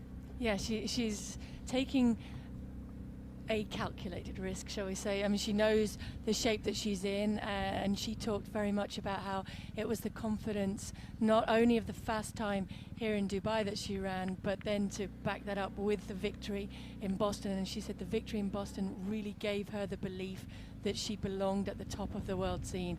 That pace has slipped back a little bit for that fourth 5 kilometre segment there to 16:24, which is probably more sensible running rather than signs of her really cracking and falling apart. She looks still very composed at this stage. Well, that graphic really should say leading woman, because all of the times that you're seeing are Wagner De Geffer's times that we're getting up on screen. So is that 64.56 at 20k, I make it? Does that sound about right? And that last K, 3:19. Yeah, so maybe slowing a little bit. Yeah, but still a predicted race time which would bring her a new course record and a new personal best. I wonder if she's chatting to Berhanu and actually they're communicating constantly. Paula, when you ran your 2:15, you had a couple of Kenyan fellas in front of you the whole way, a few feet away. Were you talking to them, communicating with them? I wasn't talking to them, I was racing them. In my head, I'd really tried to think of it more as racing against them, and in fact felt like it was kind of rid of one when I lost one pacemaker somewhere around the Isle of Dogs, and was just concentrating then on racing the other. And I think because I was very conscious of the criticism that was kind of levelled at the male pacemakers within the race, I ran alongside them for all of the race. I didn't want to run behind at any point. You didn't really want pacemakers, did you? No, I didn't. I felt like I could race. I was in shape to run fast on my own. I think everybody's different, and I always felt like I was able to push myself as hard as I was able to push myself if I was racing with people. They just went past a 21k marker in the background, so they should be coming up to the halfway point in about 30 or 40 meters, I reckon.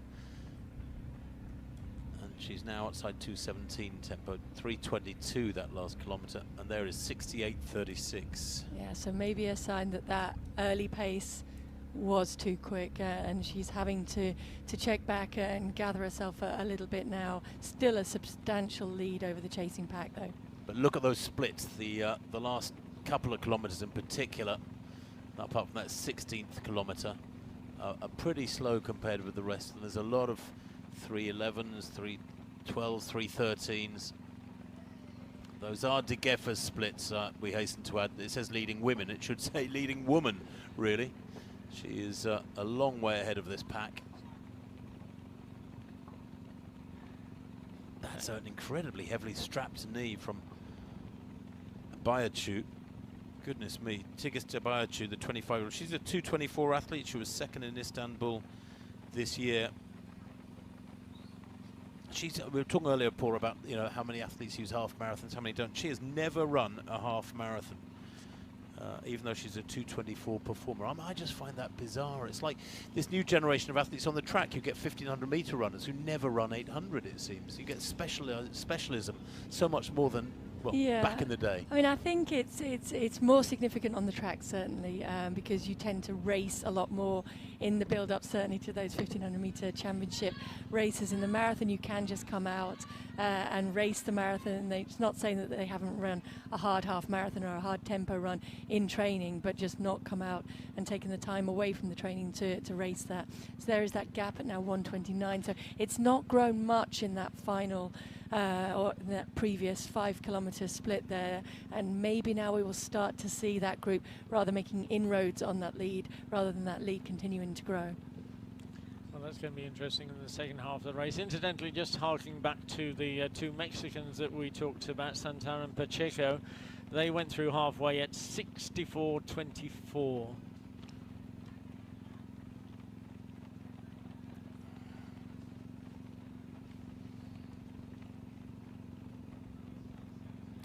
Let's take a look at a couple of Emiratis or a couple of locals that are going to be running here.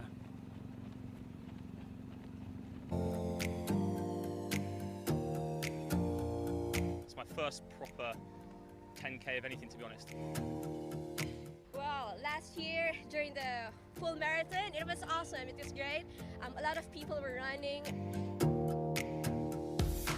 I've really got no tactics for this. I've wanted to just go into it and just enjoy it. And so what I'm finding is not paying attention necessarily to the running of what I'm doing, is I'm just enjoying the run and hoping to see what sort of time I do. It was only 6 months training. Every other day, we targeted 8 km. So the idea really is to try and concentrate less on the time, focus more on the experience, and then hope that the time reflects that. I love Jumeirah Beach, to be honest. I used to run here every morning during weekends. Life is in here, in this beach, in this facility.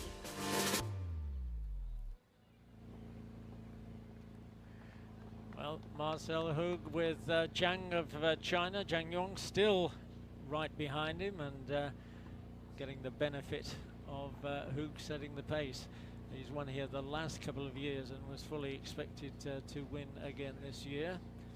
And if he stays there, he will do, but it's going to be an interesting finish, Paula. He's setting a very, very fast pace. I'm guessing that might have been 40k that they've just gone through there. We'll get a bit of confirmation on that, hopefully, but it looks as, I mean, he's looked the whole way through this race as though he's been setting down a very, very fast pace, and probably a little bit of confusion in his mind as well every time he checks back and sees Zhang still there behind him. What more can he do to try and shake it off? Certainly there's no willingness to share the pace. Another check behind there. He knows he's approaching the finish, and he's trying to do everything that he can to shake away this chaser that's been stuck behind him the whole way. As you can see, coming up to 1 hour and 18 minutes there. Hug this year has done 1:22.51. Zhang Yong of China has only done, let me see, 1:41.57. I mean, that's an extraordinary difference. He's going to knock 20 minutes off his best time, or certainly this year's best time. And if you contrast the styles, as Tim mentioned earlier, you see how often Zhang Yong actually can sit up and just go upright in his chair. Marcel Hug doesn't do that, stays down, stays compact, stays streamlined, keeps that silver bullet piercing the air in front of him and working very, very hard. Well, he's certainly got the experience. That's one of the few traffic speed reduction humps that they went over. That's the only sort of hillock that you get on a course like this. Perhaps the most significant name missing from this wheelchair field is Daniel Romanchuk, the young American. He's retained his Chicago title back in October. He was runner-up in Tokyo, but he won both London and Boston last year. He's only a youngster, and he's got a massive wingspan. That is incredibly long, powerful arms, Romanchuk. Many people saying he's the future of wheelchair racing, but when he's not around, Hug is normally the boss, but he's having it anything but his own way today, Pat. Well, he's got 2 consecutive victories here. The wheelchair race only reintroduced in the past few years. He and his compatriot Sandra Graf, the 2 Swiss, were the winners in the last couple of years, looking for hat tricks here. Well, let's see if who can keep it going. There again you see Zhang just sitting up and relaxing while Hug continually pumps away with those shoulders, those arms.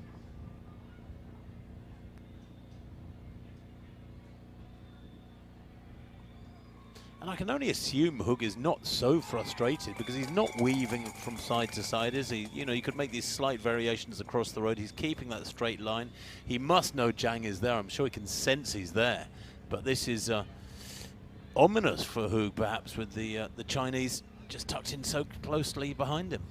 And that was for the first time almost that the Chinese moved out as if to try and to come alongside Hug, and Hug took that as a little bit of the gauntlet being thrown down and managed to raise his game a little bit. I think it would maybe cost him a bit too much energy to be weaving across the road too much and trying to encourage Young to come alongside him. Well, they've just turned into the lengthy finishing straight. I can see the finish. And well, certainly the crowds in the stands can see them. We got a quick murmur from them as they wheeled around the corner. Well, let's see if Marcel Hug can hang on for his hat trick. I must admit, my instinct is to wish that Hug does get the victory. He's done all the work, you know. I've never been a huge fan of seeing somebody sit in, let somebody else do all the hard labour, and then sprint past them right at the end. I'd like to see Hug wind this up and drop the Chinese.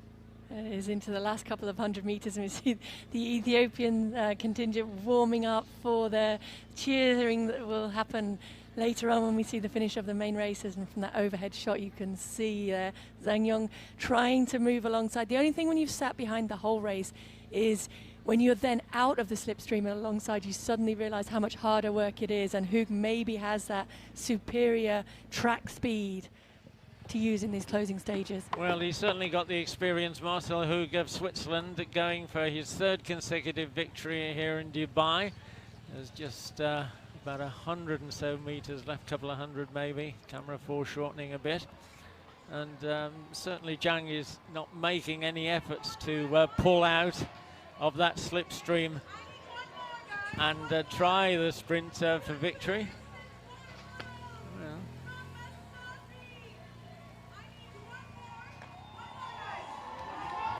Oh, well, there you go. He was happy to let Hug take the victory.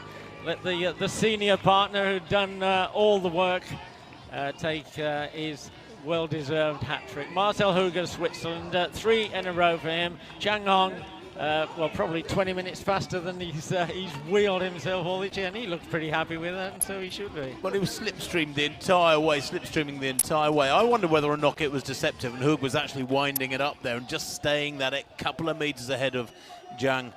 all the time, and the Chinese just couldn't make an impression on him. 1:22. What was the official winning time? We'll bring that to you as soon as we can. Well, it was probably marginally faster than who had already done this year, 1:22.51.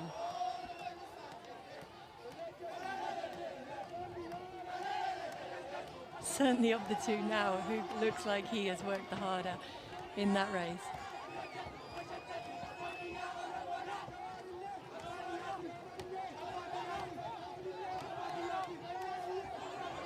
Of course, the Paralympics in Tokyo will follow the Olympic Games.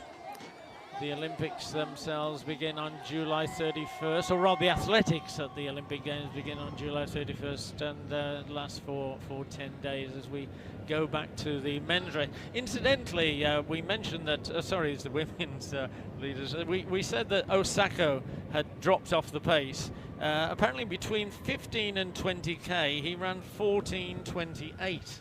Which was very, very quick pace, but I don't see him in there any longer now, although he has come up through 25 kilometers. 25k, 1:14.18.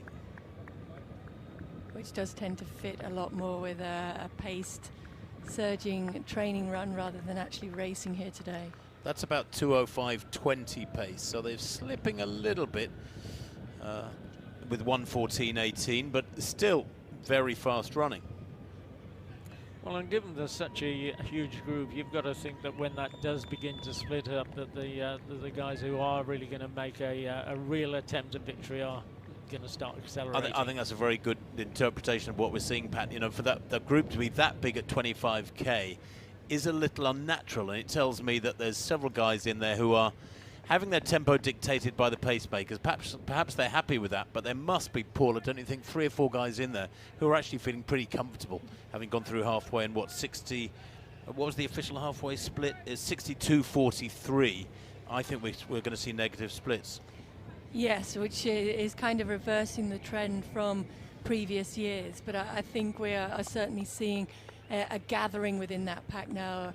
To begin with, there was the quicker pace, and then it settled back a little bit, and then I think they're kind of watching each other and just letting the race pan out a little bit. Some still like Mosiso, they're just finding the pace a little bit too quick for them today in the shape that they've come to the race in. Well, that's the second fastest 5k of the race, 14:50. Look at that, 14:42 they opened up with, then it settled down into the 14:50s, but 14:50 from 21 to 25k is already beginning to perhaps to show a pattern of acceleration from the halfway onwards. I wonder whether or not 1 or 2 athletes have had a word with the pacemakers, although I'm not sure that Amarik and Swahili match that well, because both the pacemakers are Kenyan, but it's significant. That's a big acceleration. May only seem like a few seconds, but it's significant. And Kiptu there, glancing around. Have we lost Kip Koech? I think we have lost Kip Koech, and I've just been told that the split to 25k for Osaka was even quicker, so at 14:18. So absolutely he was using that to surge. So either he has stepped aside in this race, or he's actually up the road ahead of this pack. I think it's probably more likely he stepped aside. Well, you see their predicted finishing time, 2:05.53, rather slower than we hoped for, but we seem to have a consensus that this race is going to accelerate in the second half. Well, there's those kilometre splits. Look at that, 26th and 27th kilometres, really significantly slower than everything going on in the first 15-20k. I wonder if now that we're into this third quarter of the race, there's a little bit of almost subconscious gathering of themselves for the charge over the last 10 or 15k.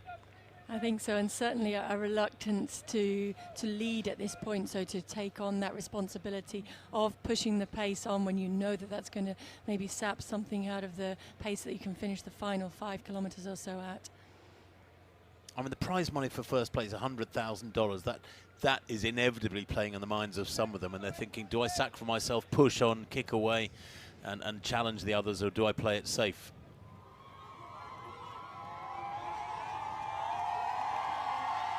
Fabulous support from the East African workers who are here in their tens of thousands, whether it's here in the UAE or in Qatar. I can remember going to the World Indoors in Qatar in Doha in 2010, and there were massive, thousands of screaming Ethiopians. They do create a party. And indeed, last year for the World Championships, created great atmosphere in the stadium for those distance events.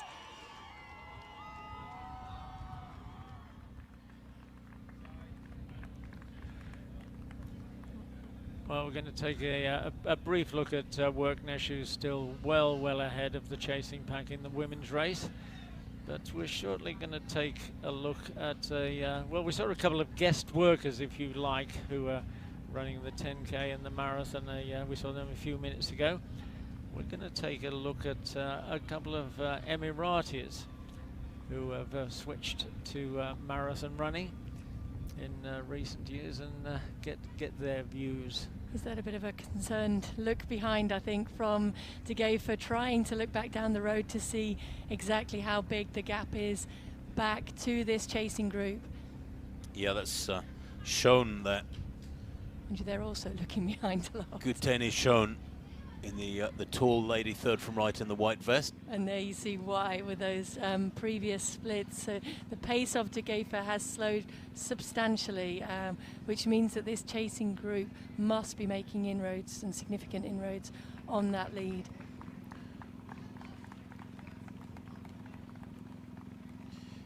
Yeah, those are significantly slower, aren't they?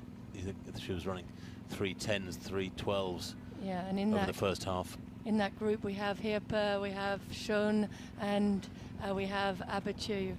Sorry.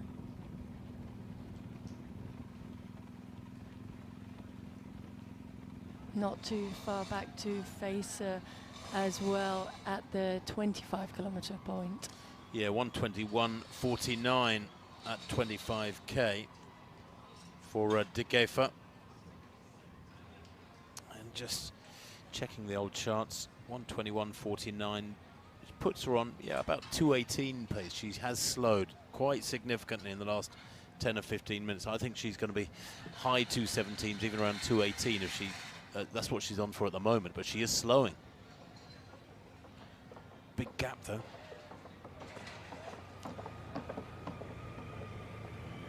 Has she built up enough of a cushion? Be really interesting to see, won't it? You know, I think you've got to remember too, while she's operating at 2:17, 2:18 tempo, a lot of the ladies behind her, while they might be a minute and more behind, they're operating near their limit, 2:22, 2:23 pace, so they might not be able to catch her. Well, this is interesting also in the men's race. We appear to have lost the pacemakers, and these guys now look as if they're jogging. And the debutante, Kiptanui, is now in the lead. I don't know if that's slightly reluctantly. I think he spent much of the earlier race sitting right behind the two pacemakers, so inevitable that when they step aside he's going to find himself at the front, but he doesn't look too reluctant to be there, and I think, as we've talked about, the wind isn't hugely significant out there today. There's a lot of looking around at Safer there, checking that these guys will be looking to see, and now we see some tripping further back as well, which is inevitable when the pack is that big and starts to slow, and there is that reluctance for anybody to take the lead. And finally Getachew is like, I've had enough now, I'm going to put my foot down and start asking some questions. About to say, I think what they're going to be doing is just waiting for a moment like this when somebody takes off, and then the race will really begin in the men's event. In the women's, of course, it's a case of has Degefa gone off too quickly, and is she going to get caught? Well, that is a real throwing down of the gauntlet, isn't it, from Getachew, Limani Getachew, the 29-year-old. Now we're going to take a look at a couple of Emirati brothers who have found marathon running.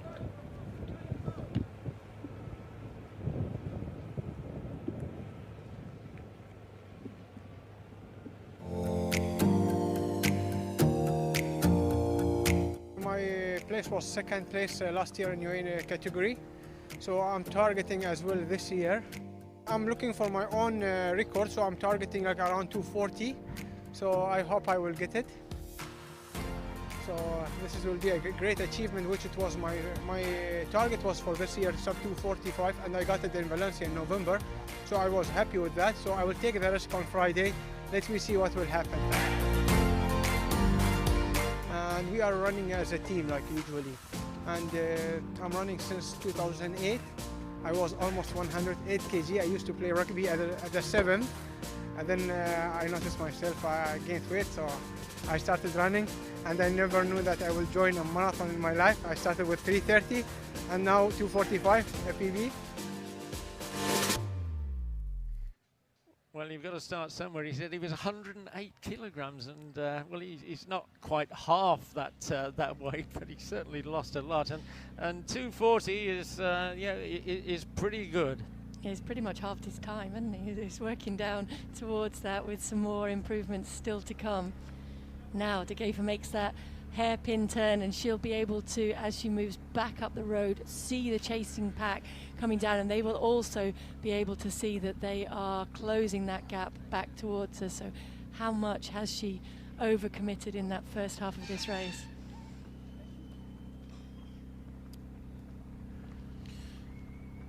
Well, she's at 27k. She's got, what, 15 kilometers to go. She's moving well again there now. Of course, a bit of psychology may be coming into it, Paul. If you know you're going to pass the others, they're going to go to look at you. You pump your chest out, you get up on your toes more and push it harder for 30 seconds as you go past them. Yeah, you make it look good. I'm not sure she noticed them on the other side of the road, but her pacer running alongside her certainly did, and equally so for this chasing group here, and they will be getting that information, and they will also be able to see on these long straight shots, they will be able to see her ahead of them, and that psychologically is a huge bonus. I think when you see that you're gaining ground on a leader who has set out at such a fast pace, that gives you more energy to be able to commit more to the chase. Well, and the chase is certainly on in the men's race now. Still a lot of jockeying for positions, and there's still a substantial group there, Tim. Yeah, I mean, there were 23, 24 of them at halfway, pretty much in a bunch at 62.43. I think they did run a pretty relaxed second quarter in this race, and now with the size of this pack, they've fallen into that trap which is always going to be a danger of watching each other too much, I think, because they are not motoring now. There's nobody running aggressively. Look at 8 or 10 across. That's like a Sunday morning training run now, almost passing drinks around and all looking pretty relaxed. There's nobody really attacking it. And of course, Paul, at drink stations quite often present an opportunity to put in a surge. They do. Often if you get it right, and if you're able to locate your drink with minimum energy expenditure and then push on from that, it's a good place to get a substantial break or a jump on the rest of the field. And just look at those splits there to 30 kilometers, 15:22, so a substantial slowing of the pace. And if there was anybody in there who really felt like they were feeling great out there today, to see that someone like Solomon Dexisa, one of the pre-race favourites, or the pre-race favourite, is really struggling to hang on to the back of that pack, if you were able to have it within you to really inject a little bit of pace into the race at this point, you could really blow this race wide open and put some significant hard work into a victory at this point in the race. Well, 1:29.40, that 30k split equates to around 2:06, almost exactly 2:06. So it has slowed pretty significantly. There you go, predicted time 2:06.06. We agree on that one. 2:58. Not surprised after those previous few kilometres, look way outside 3 minutes. Well, a bit of information on the women's race from back down the course. We've talked about the women here who are looking for an Olympic qualifying. Rispa Biaki, the Kenyan Mexican, she's currentely on 2:26.50 pace, which would be extraordinary.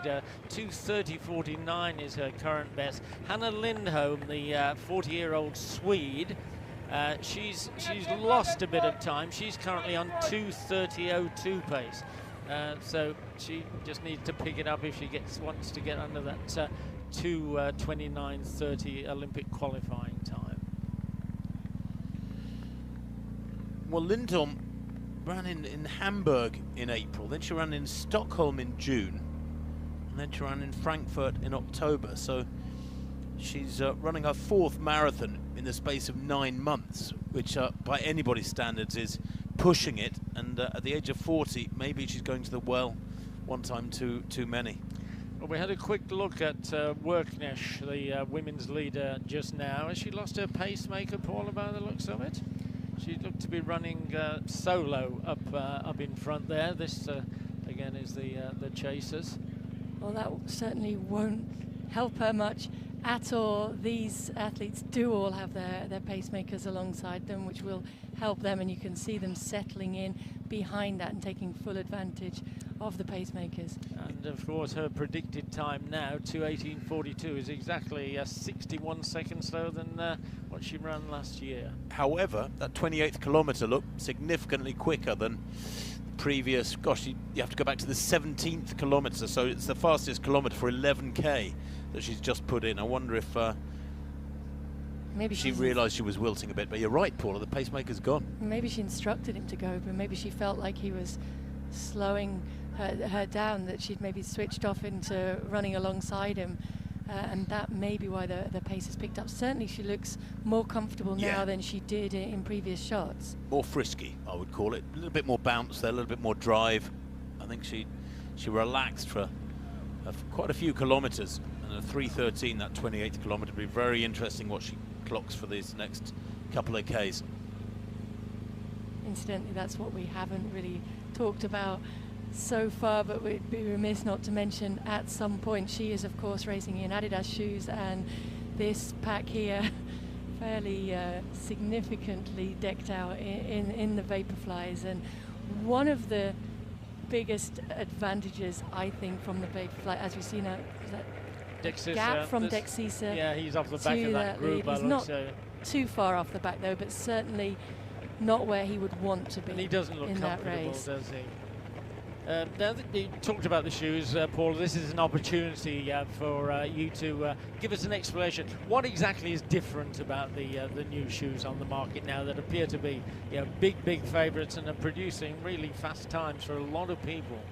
Well, I think there's been an evolution in the technology of racing shoes, and significantly with the Vaporfly, what they maybe did was get their marketing spot on as well. And so now I do believe that, as well as the carbon fibre plate and the Zoom X foam, which is for me the biggest factor, is that it saves your legs. So in the marathon, when you're getting to this 31 kilometre mark in the race, your legs do not feel as dead, and that was part of the skill of racing a marathon, was to be able to handle that fatigue in your legs and still be able to close the race well. Now they're not experiencing that fatigue, so they're able to feel a lot fresher into the final 10 kilometres of the race. I do believe that there's also a placebo effect now, that there's so much publicity around the fact that these shoes make you run faster that people almost put them on and believe they're going to run faster, and so that has an impact too. Is it the foam that's doing that? Or is it the plate? I think it's a combination, but it's the foam that's saving the legs certainly and reducing the fatigue. What the carbon fibre plate does is increase the efficiency a little bit in the toe off, so in the impacted toe off of each stride and each foot strike. Well, as we see the men's race breaking up slightly, very quickly, Tim, you're not a big fan of the new shoes. No, I'm not. I've got nothing against any particular brand. I just think it's very sad that the technology has been allowed to creep in and advance to the point where it's adjusting the way people are running and the times they're producing. I know Paula mentioned the placebo thing. We will agree to disagree on that, because I know what placebo means, but I mean, thousands and thousands of club runners, national standard runners and international runners are producing times they could only ever have dreamed of a few months back, and I don't believe that's psychological. I think it has adjusted things, and there is talk of it now, there being significant evidence. I was seeing a graph somebody pulled together last night from big numbers of data that is helping elite athletes to the tune of 1 minute 45 seconds, and that means that it's helping club runners around 2.5 minutes over the full marathon distance. So it's controversial, and the controversy will rage and rage, but I'd like to see a rule brought in limiting it. Well, Dexisa, the pre-race favourite, I think he's now off the back of that group. Is he not, Paula? Did you spot him? Yeah, he's still... the string's not broken yet, but it's stretching. You can just see in the white vest there. He's trailing back as we watch. Very quickly, Sandra Graf, the Swiss, like her colleague Marcel Hug has come through and won yet again the wheelchair race here in Dubai. So repeat victories for the two Swiss wheelers. And she was well out alone. Sandra Graf, the winner there, will get her time up hopefully. I was going to say that is what you call glorious isolation, isn't it? Loneliness of the long-distance wheelchair racer. That nobody in sight behind Graf. And indeed been around for much of this race. Did of course get bronze in the marathon 2008 and 2012 at the Paralympic Games. And there's Hug beside her, who has obviously tidied himself up a bit since his victory. And a guy who we did say, Paula, was mouthing that he was going to be looked fairly confident, is actually taking it on.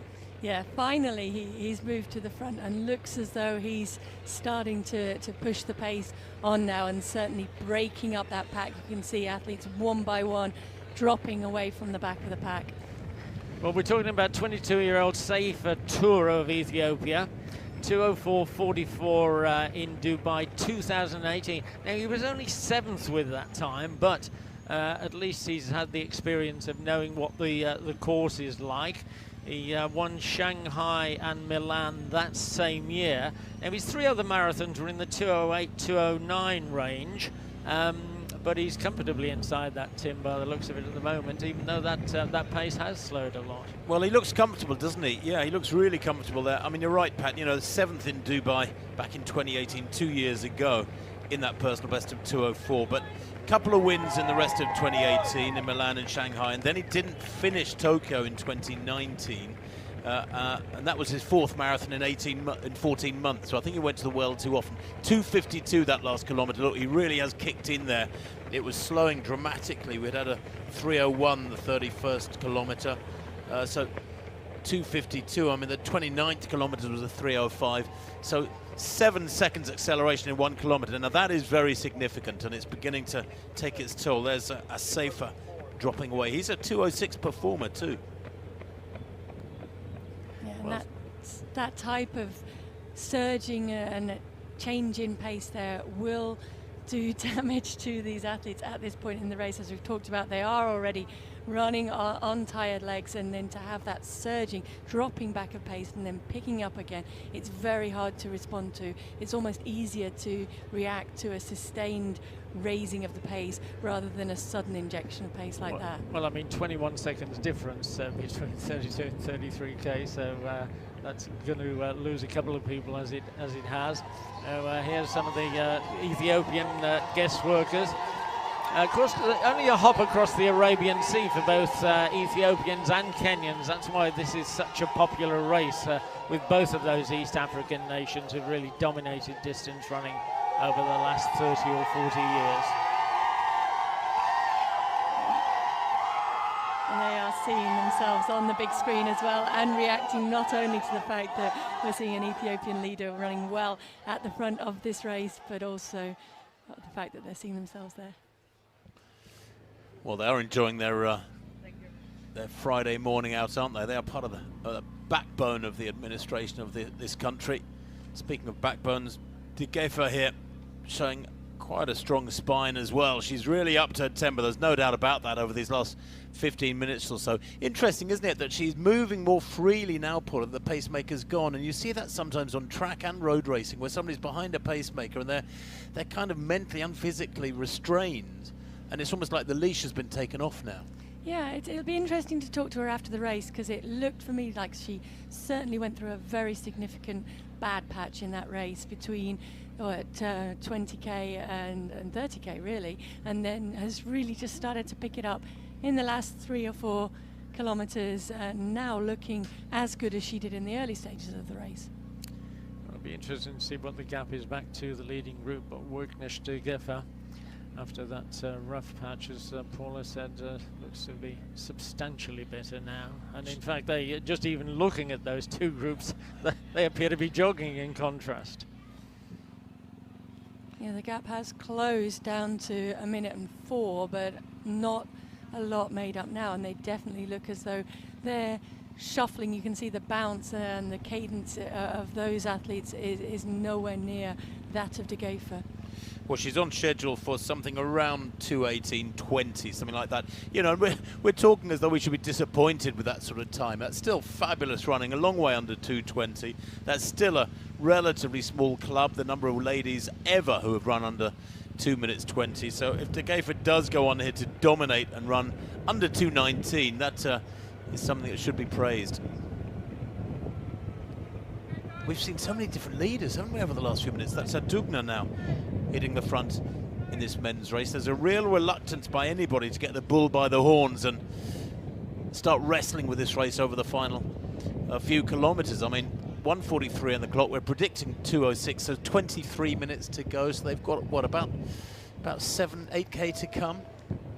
Yeah, I think we're seeing a slipping of that pace, a slipping of the predicted time, and a gathering amongst these athletes. Every so often somebody decides to test out the others a little bit, but I don't think it's a sustained effort for victory at this point. I think it is just seeing and trying to gauge what the others have left in the tank and who are the significant contenders in that pack that it will come down to in the last couple of kilometres maybe now. And it's interesting to see that the debutant Kiptanui was slightly onto one side, as if he wanted to run his own race. He's back in the pack now. 58:42 half marathon, a really rapid time, but he's still looking very, very good on his marathon debut. Adugna is there as well. Olika Adugna, the 20-year-old, he's making his debut, the Ethiopian.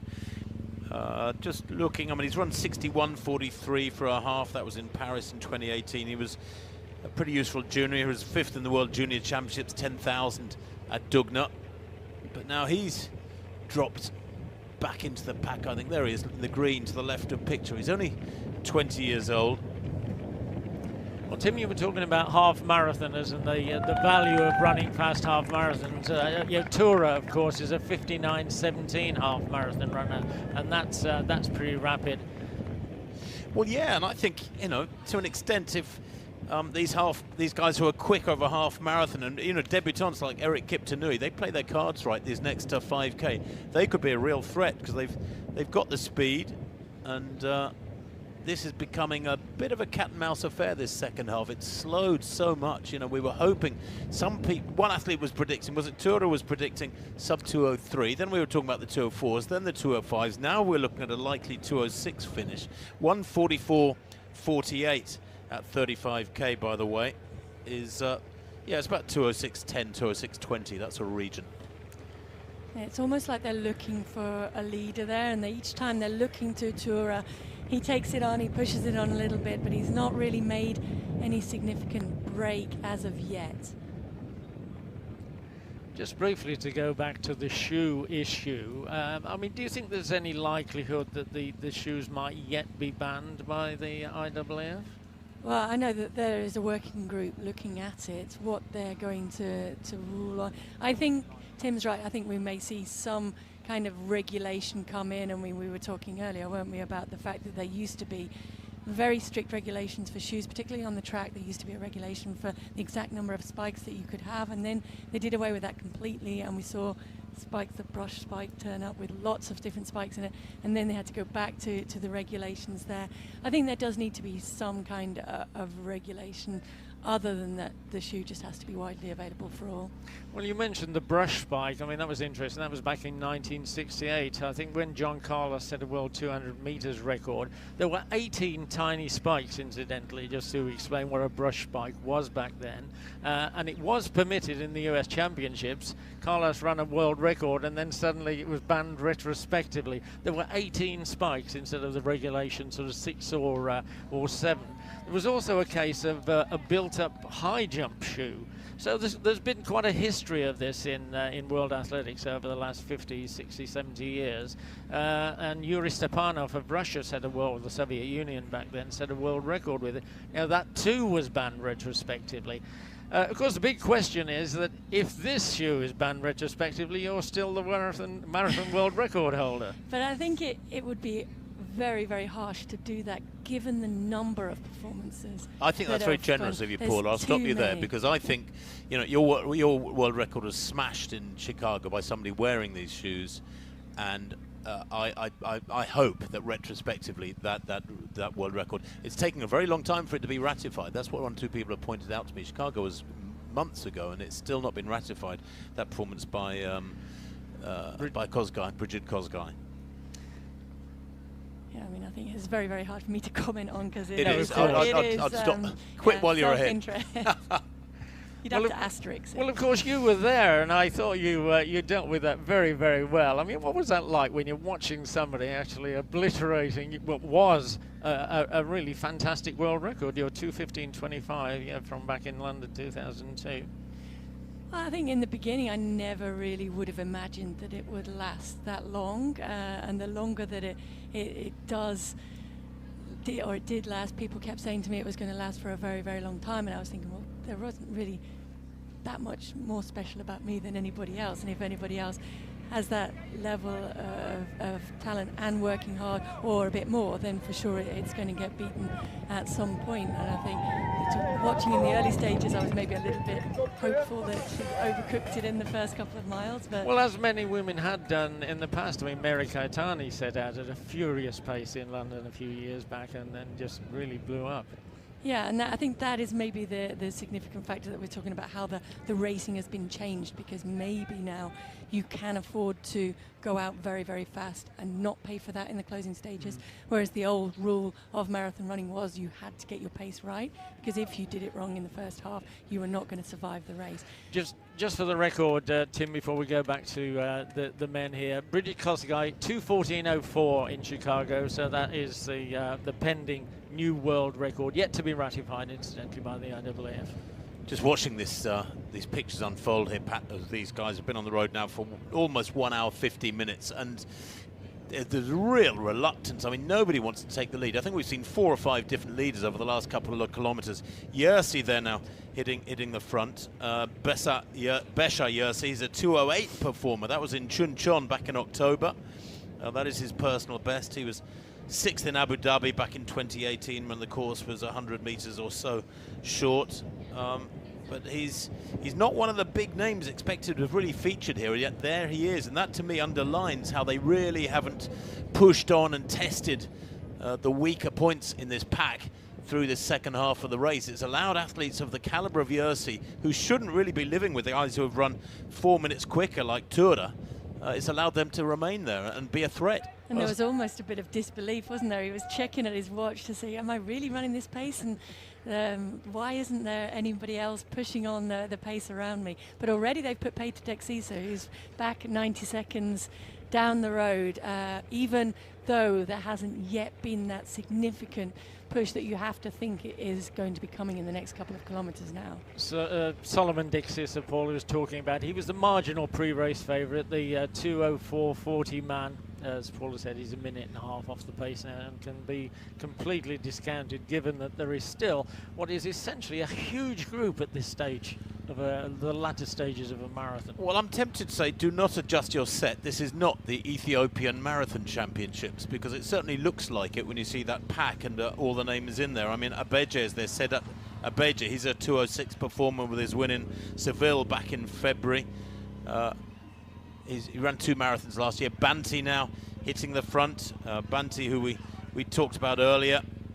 Banti Desi, Aiju Banti Desi, his first run in Dubai. It's 3 or 4 abreast. I don't think the wind is a factor. I don't think the temperature is particularly a factor. This is racing, and I like this. I mean, I think it's great that you've actually got this sort of cat and mouse ducking and diving going on. They're all wondering and very nervous about when to make their move.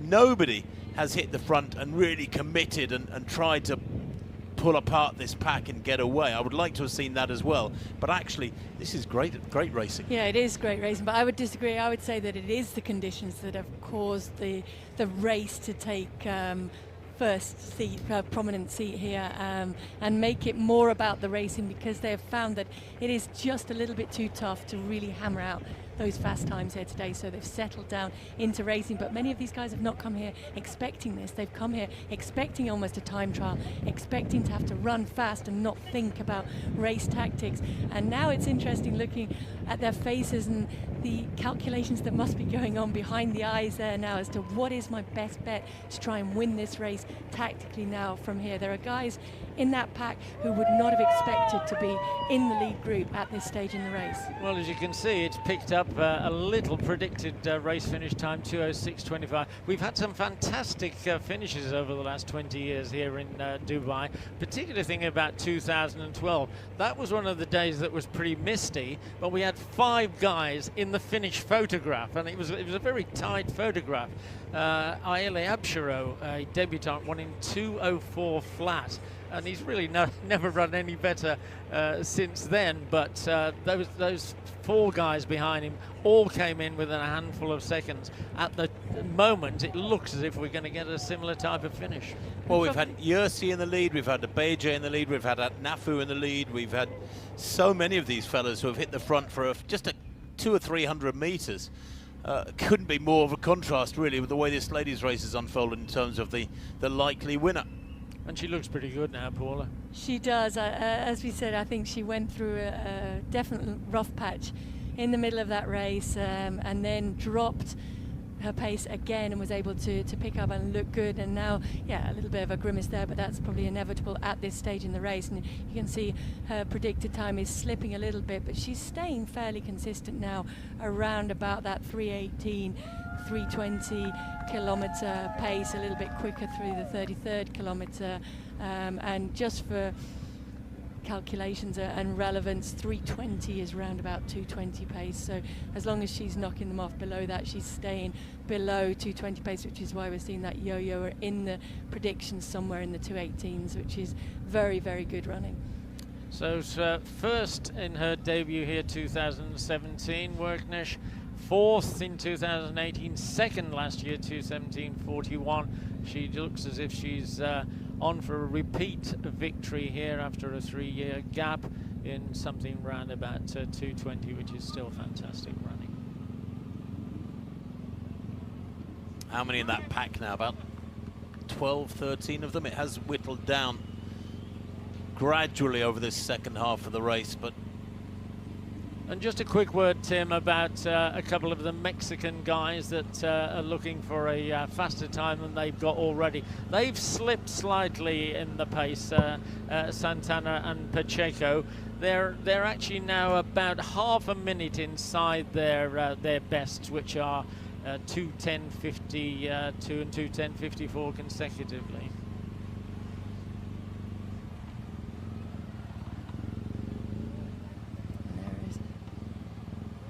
Okay, through the 35 kilometres, she's safely got her 35 kilometre drink there. She's not really got too much difficulty in locating hers, has she? Not anybody around her to cause her any problems.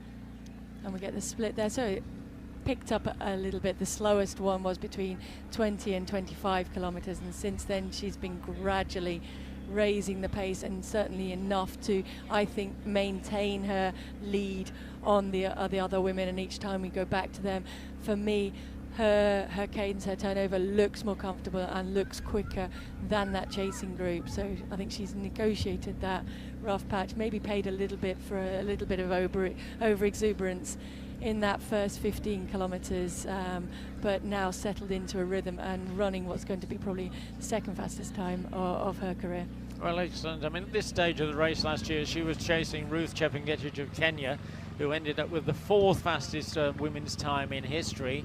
Worknesh herself did the 6th fastest all time, but it looks as now that she's really re-established that minute or so gap between the chasing group and herself, and should really be on the way to victory. But Tim, we've still got a dozen guys here in the men's race with not very far to go.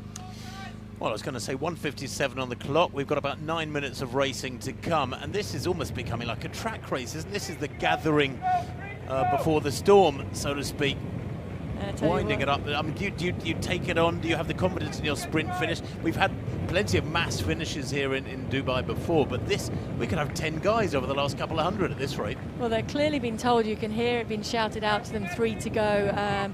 Some of them may not have realised that. Some of them have not listened in the technical meeting either, because every so often you see a glimpse of the cyclist, not the motorcyclist, but the cyclist riding in the bike here. In Dubai, there isn't a blue line on the road. You may have noticed that. So it's actually the cyclist who is showing them the shortest line. Now, he's on the other side of the road from where this pack is. So at the moment, they're running slightly longer as well. I don't think it's really significant because they're racing each other. But just having that awareness, that mental awareness to be switched on to running the shortest line could be significant now, given that they are going to be racing, and it's going to be really coming down to a couple of kilometre race or pick up at the end of this. And Kip Tanui is still in there, and for the record, a 58.42 half marathoner and a 3:37 1500 metres run at him, so he's got the credentials for a fast finish, shall we say. But is he going to be faster than, say, somebody like Tura, who is looking very comfortable, one of the bigger Ethiopians, just behind the leader? And he was equally confident prior to the race, thinking he could run 2 or 3 or faster. Well, many knowledgeable sages of marathon running say that, you know, trackability and sprint speed is not a feature when it comes to the end of a marathon, because you've got 2 hours plus of hard running in your legs, and it's different physiology. But I think the way that these guys have been running this last few kilometers, it looks so restrained. I think they're running within themselves. I think is that the 40k mat they've just gone over? And maybe not. But I think that there are 1 or 2 of them who really will be gathering themselves mentally, screwing up their courage, so to speak, as you say, to prepare for that sprint. But what, it's still 4 or 5 across. Paula, you think the weather's been a feature? None of them seem to be sweating up particularly. I don't think they're suffering from the heat and humidity, do you? I don't think they look as though they're suffering, but that's because the pace is slower. I think had they carried on trying to push on at 2:4 pace, then we would have seen that it would be more of a factor. I do find it slightly ironic that we're talking about how slow the race is, and it's still 2:6 pace, which is quick. And I think you're absolutely right, Tim. Finishing pace and finishing speed in a marathon is very different to finishing speed on the track. In a marathon, it's more about how well you're able to gather your legs, to raise the pace and to increase the stride length and cadence at the end, rather than a flat-out sprint as we would see in a race on the track. And it's a different skill, but it's a skill that these men will have practiced in training a lot and will indeed have used in half marathons as well. Well, you were talking about 2:06 seeming to be a slow time nowadays. Of course, less than 20 years ago, that would have been the world record. Dozens and dozens of people, of course, dozens of men under 2:6 nowadays.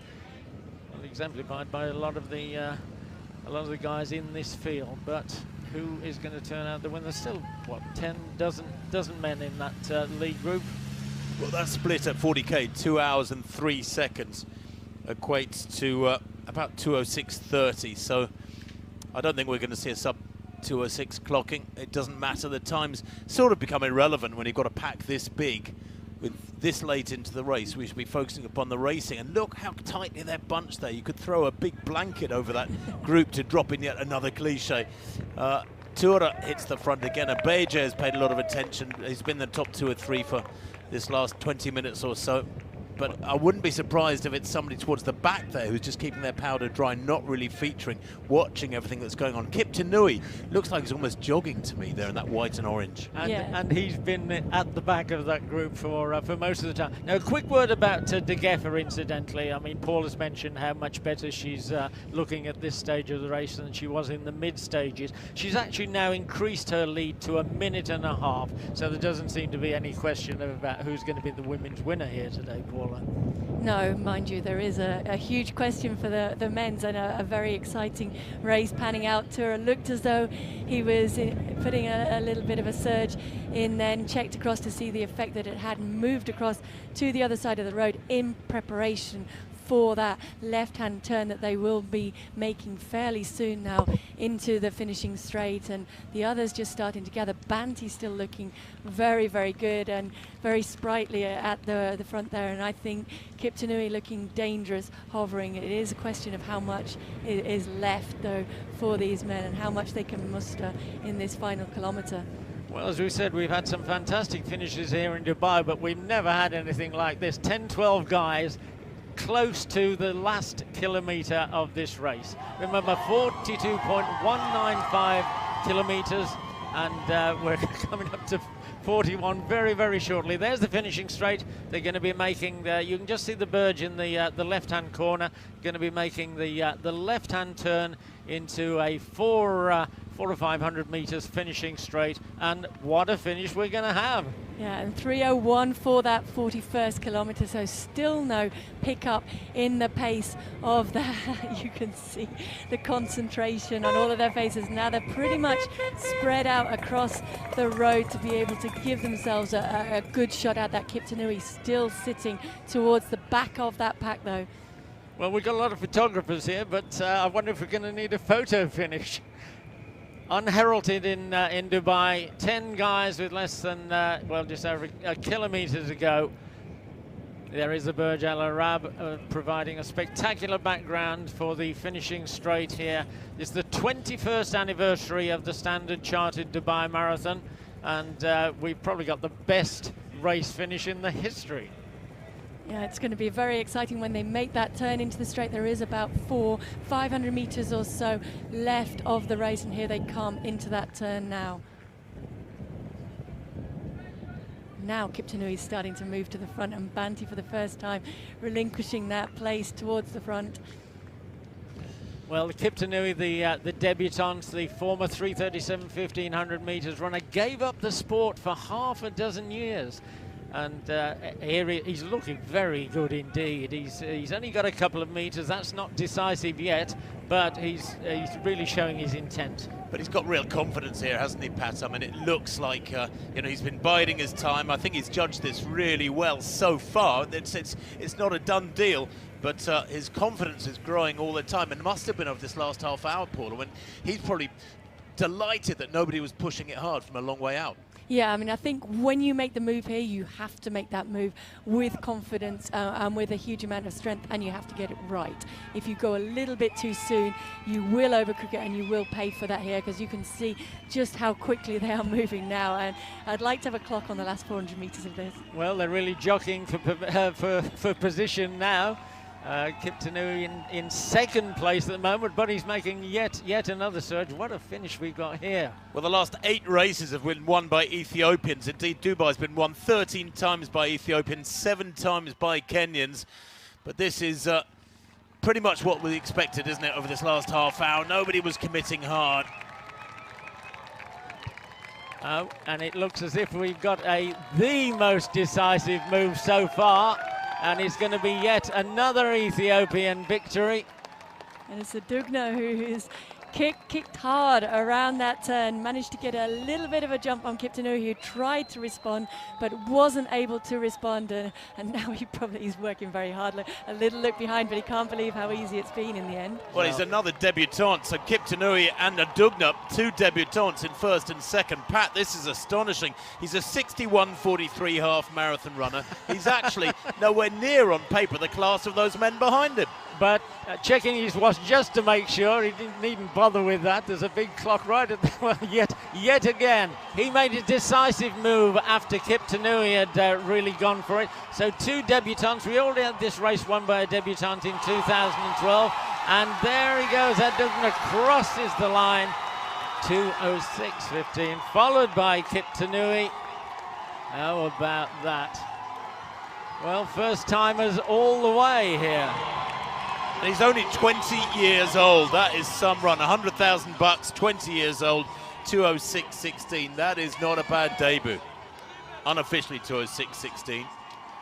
And did Kiptanui nab second place? Did he hang on? He did indeed. And we'll give you the third placer. Abeji, I think, got third place. So the Ethiopian win streak continues here in the 21st anniversary race of the Standard Chartered Dubai Marathon. Debutant Adugna. Notice his third name, incidentally, Bikila, and harks back to probably still the most famous Ethiopian marathon runner in history. Twice winner of the Olympic title back in 1960-64, Abibi Bikila.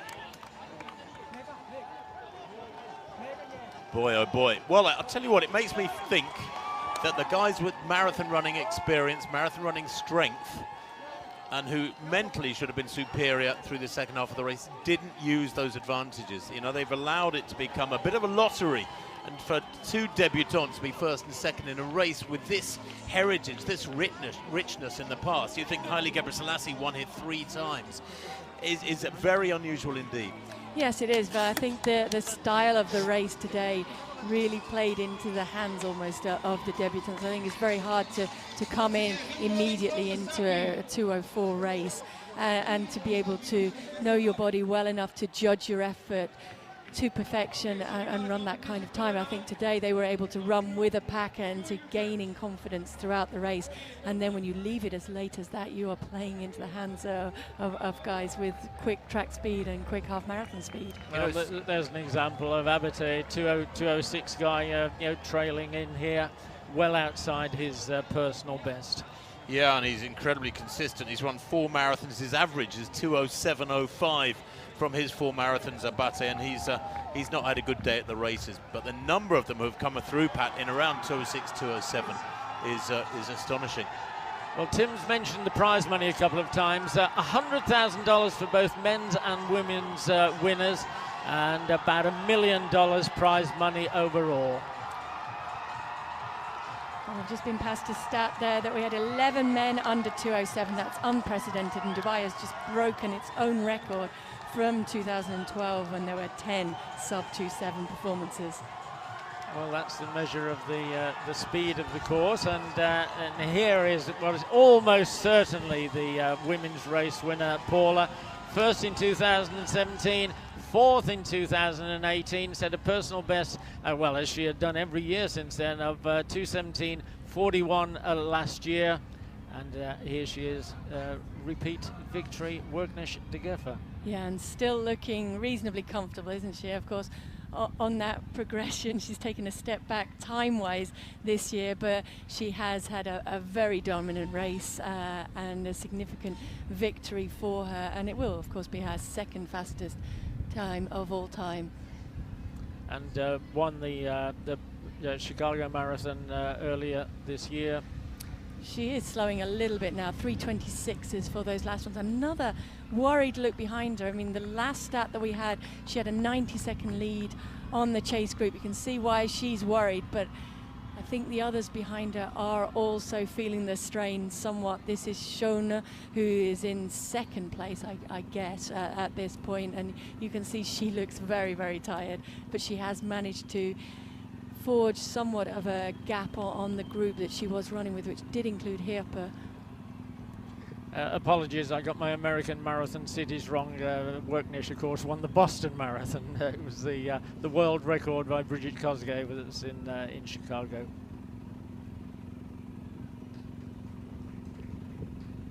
So it'd be interesting if we could get some idea of the gap. When they get through 40 kilometers, we should be able to see that, but certainly from that long shot before, I couldn't see Shona down the road behind De Geffer. I could see the lead car, which of course Shona will be able to see if she looks up ahead, but being able to see what you need to do and being able to do it are two very different things at this point in the marathon. And those two contrasting pictures we had there of Shona the chaser and Werknesh the leader just showed the different cadence of the two runners. But that has been like that throughout the race, though, so maybe a little bit deceptive. De Geffer's actually quite a short runner, and so she needs to have a quicker cadence and a little bit more bounce to be able to cover the ground as well as she does do. Certainly those splits tell a story of a bad patch and then a significant recovery, and now starting to feel the strain towards the end of this race. So just over a couple of kilometers to run for Werknesh de Geffer for what will be a repeat victory of her debut victory here in 2017. And as Paula says, she's improved her time each successive year until now, but she's not going to be complaining about that with a 6-figure sum again in the bank. I think she knows this course very well as well. I think that is a huge help, particularly when you're as fatigued as she is now at this point in the race, having gone out as quickly as she did in the first stage, in the first 15 kilometers of this. That's 2:12, 15 through 40 kilometers, and she knows now this final 2 kilometers very, very well, and that will help her to stay focused and to just keep moving forward and is not worried too much about what's chasing behind. Now we see Shona, how close is she to the 40 kilometer mark. So even on a relatively straightforward, simple course like this, it's still an advantage to have run the race before, you think? I think it's an advantage to certainly know the closing couple of kilometers of a race very, very well. If I was going to race a race for the first time, I would make sure that I knew at least the closing couple of miles very, very well to be able to judge it should it come down to a finish like we saw in the men's race. But I think when you're very fatigued, it helps to know that. And there is that gap back down to 52. So that's a substantial inroads that Shona has made from that 90-second lead at 35 kilometers to 52, but I think it's too much to make up in 2 kilometers of the race. Well, we've had a real contrast here. 2 debutants finishing first and second in the men's race, and a tried and tested marathoner with 4 years of experience here in Dubai, Agnieszka on her way to victory. Another look behind. I think her biggest danger is probably from tripping up by checking behind as much as she is. From the way that she's run this race, I would guess she was trying to send out a strong message to the Ethiopian selectors of run another Ethiopian national record here. That will underline my selection, and I'll be able to go into Boston and concentrate on racing that race there. She's found it's not quite gone all her own way, but I think it's still a very, very convincing run from her. Will it be enough for those very picky Ethiopian selectors? I don't know, but she can't do any more than what she's done today, I think. 2:17:41 here last year, incidentally, is a national record, beating the rather more famous still Tirunesh Dibaba, and that really, I mean, she should be heavily penciled in for Tokyo.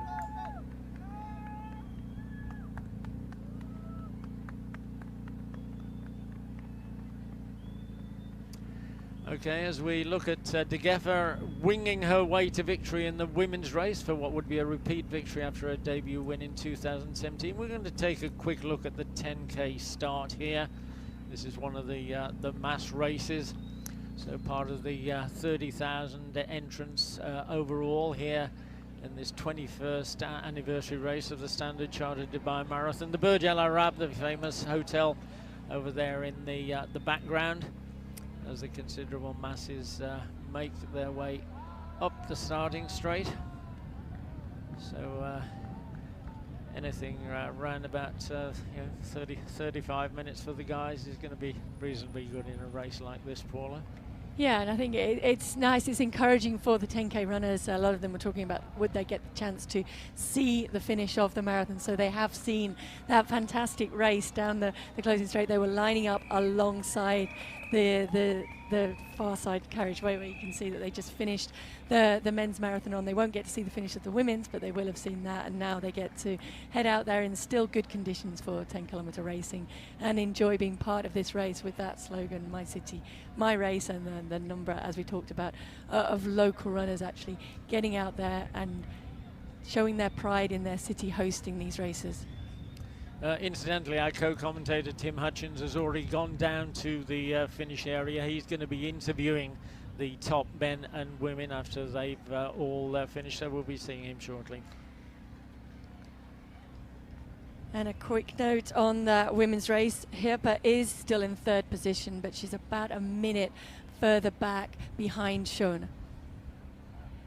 So big gaps in the women's race, Paula, after that spectacular mass finish in the men's. Yeah, I think it's not really going to come down to the final 500 meters in this women's race at all. It will be a little bit of a lap of honor almost for Agnieszka Gayfer, who did all of the significant hard work in the first 20 kilometers of this race, gathered herself through a rough patch and was able to then make further inroads and extend her lead much further before slowing down a little bit up to 40 kilometers, but she looks as though she's running very well now.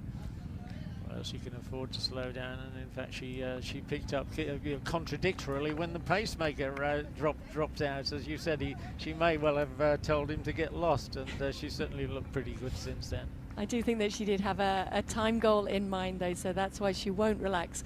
Down this closing 500 meters or so, she will keep her eyes focused on the road ahead of her and trying to run as fast as she can. She's outside of her personal best, but it is still a very good time. And there is Shona, who must know that she's well clear in second place and on target as well for a personal best, or very close to at the moment. And the second prize, incidentally, is $40,000, so a handsome payday for Shona. But it looks like there's another six-figure sum in the bank for Worknesh to Geffer.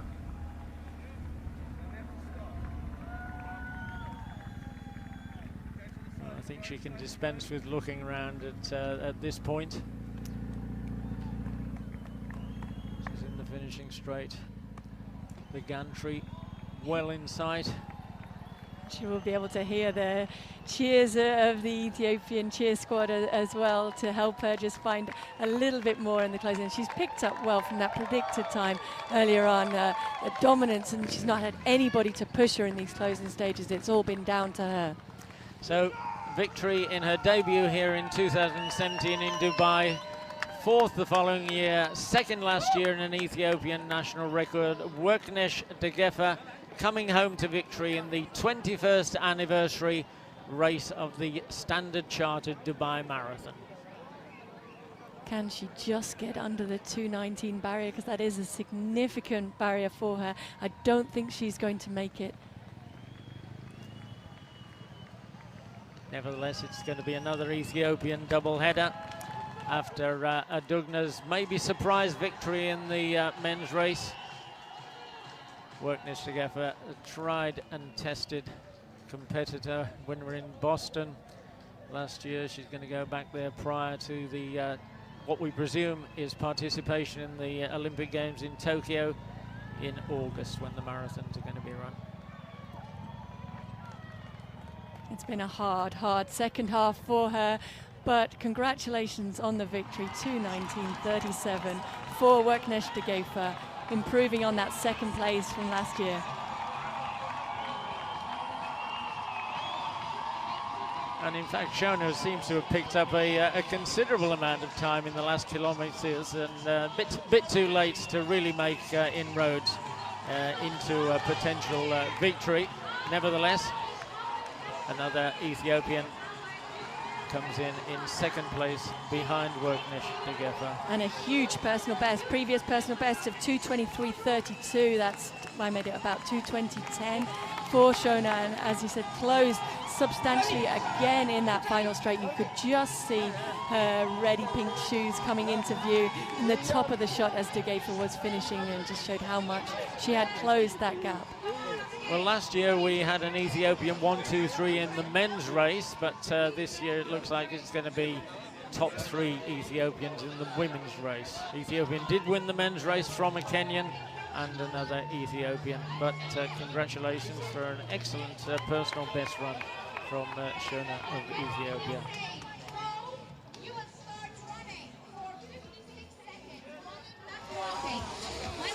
And here comes Hirpa now into the closing straights, and she, well, you can see the chasing feet in the top of your screen behind her, but I think she's reasonably clear and safe in third position down this straight. Badato Hirpa, 2:21.32 she ran in Frankfurt in 2018, and she's going to be roughly, well, she's just going to be outside that, I think, here today. Nevertheless, $20,000 prize money for third place here. And she's held it together well. She really, I think, felt the strain when Shona tried to push on and was trying to close on Degefa ahead of her. She's had to run alone for the final 7 kilometers or so of this race, but she's held it together reasonably well. Coming in third place, Badato Hirpa, the youngest of the elite women, only 20 years of age. Nonetheless, this is her 8th marathon. Third in Dubai and a $20,000 prize.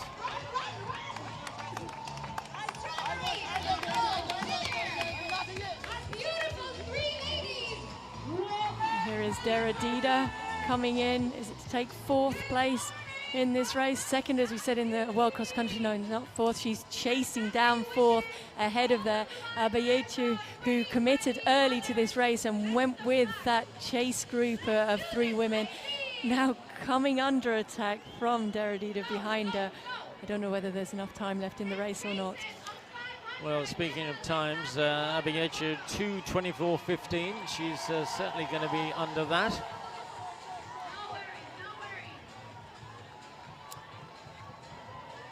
She's in 4th, and yet another Ethiopian in 5th place.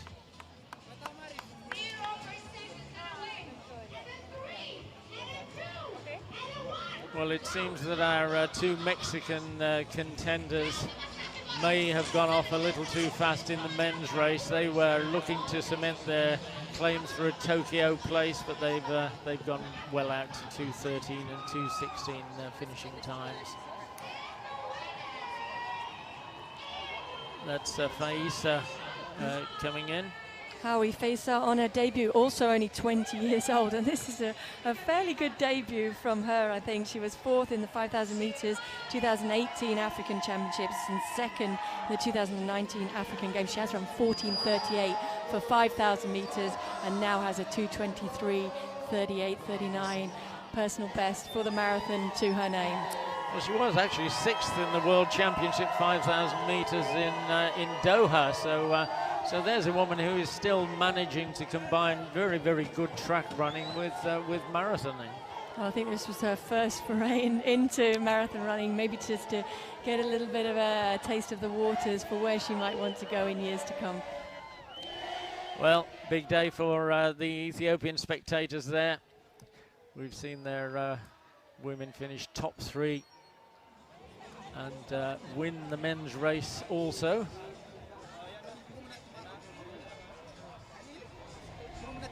So once again, some spectacular racing. It might have been a bit warmer than last year, but at least we had the advantage of some cloud cover, so no direct sun to really heat up proceedings, much beyond the temperature that there was 3 or 4 hours ago. Yeah, absolutely. I think that's the huge difference from previous years. The temperature has not climbed during this race today. It stayed around about the same as it was at the start, so maybe a little bit tougher in the first half of the race, but certainly better running conditions and racing conditions in the second half of the race.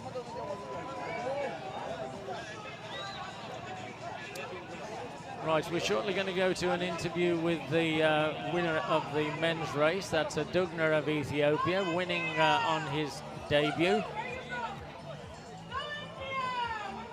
I'm with Olika Adugna, the surprise winner of this 21st edition of the Standard Chartered Dubai Marathon. What a run that was. I would like to ask through the interpreter, Olika Adugna, how surprised are you?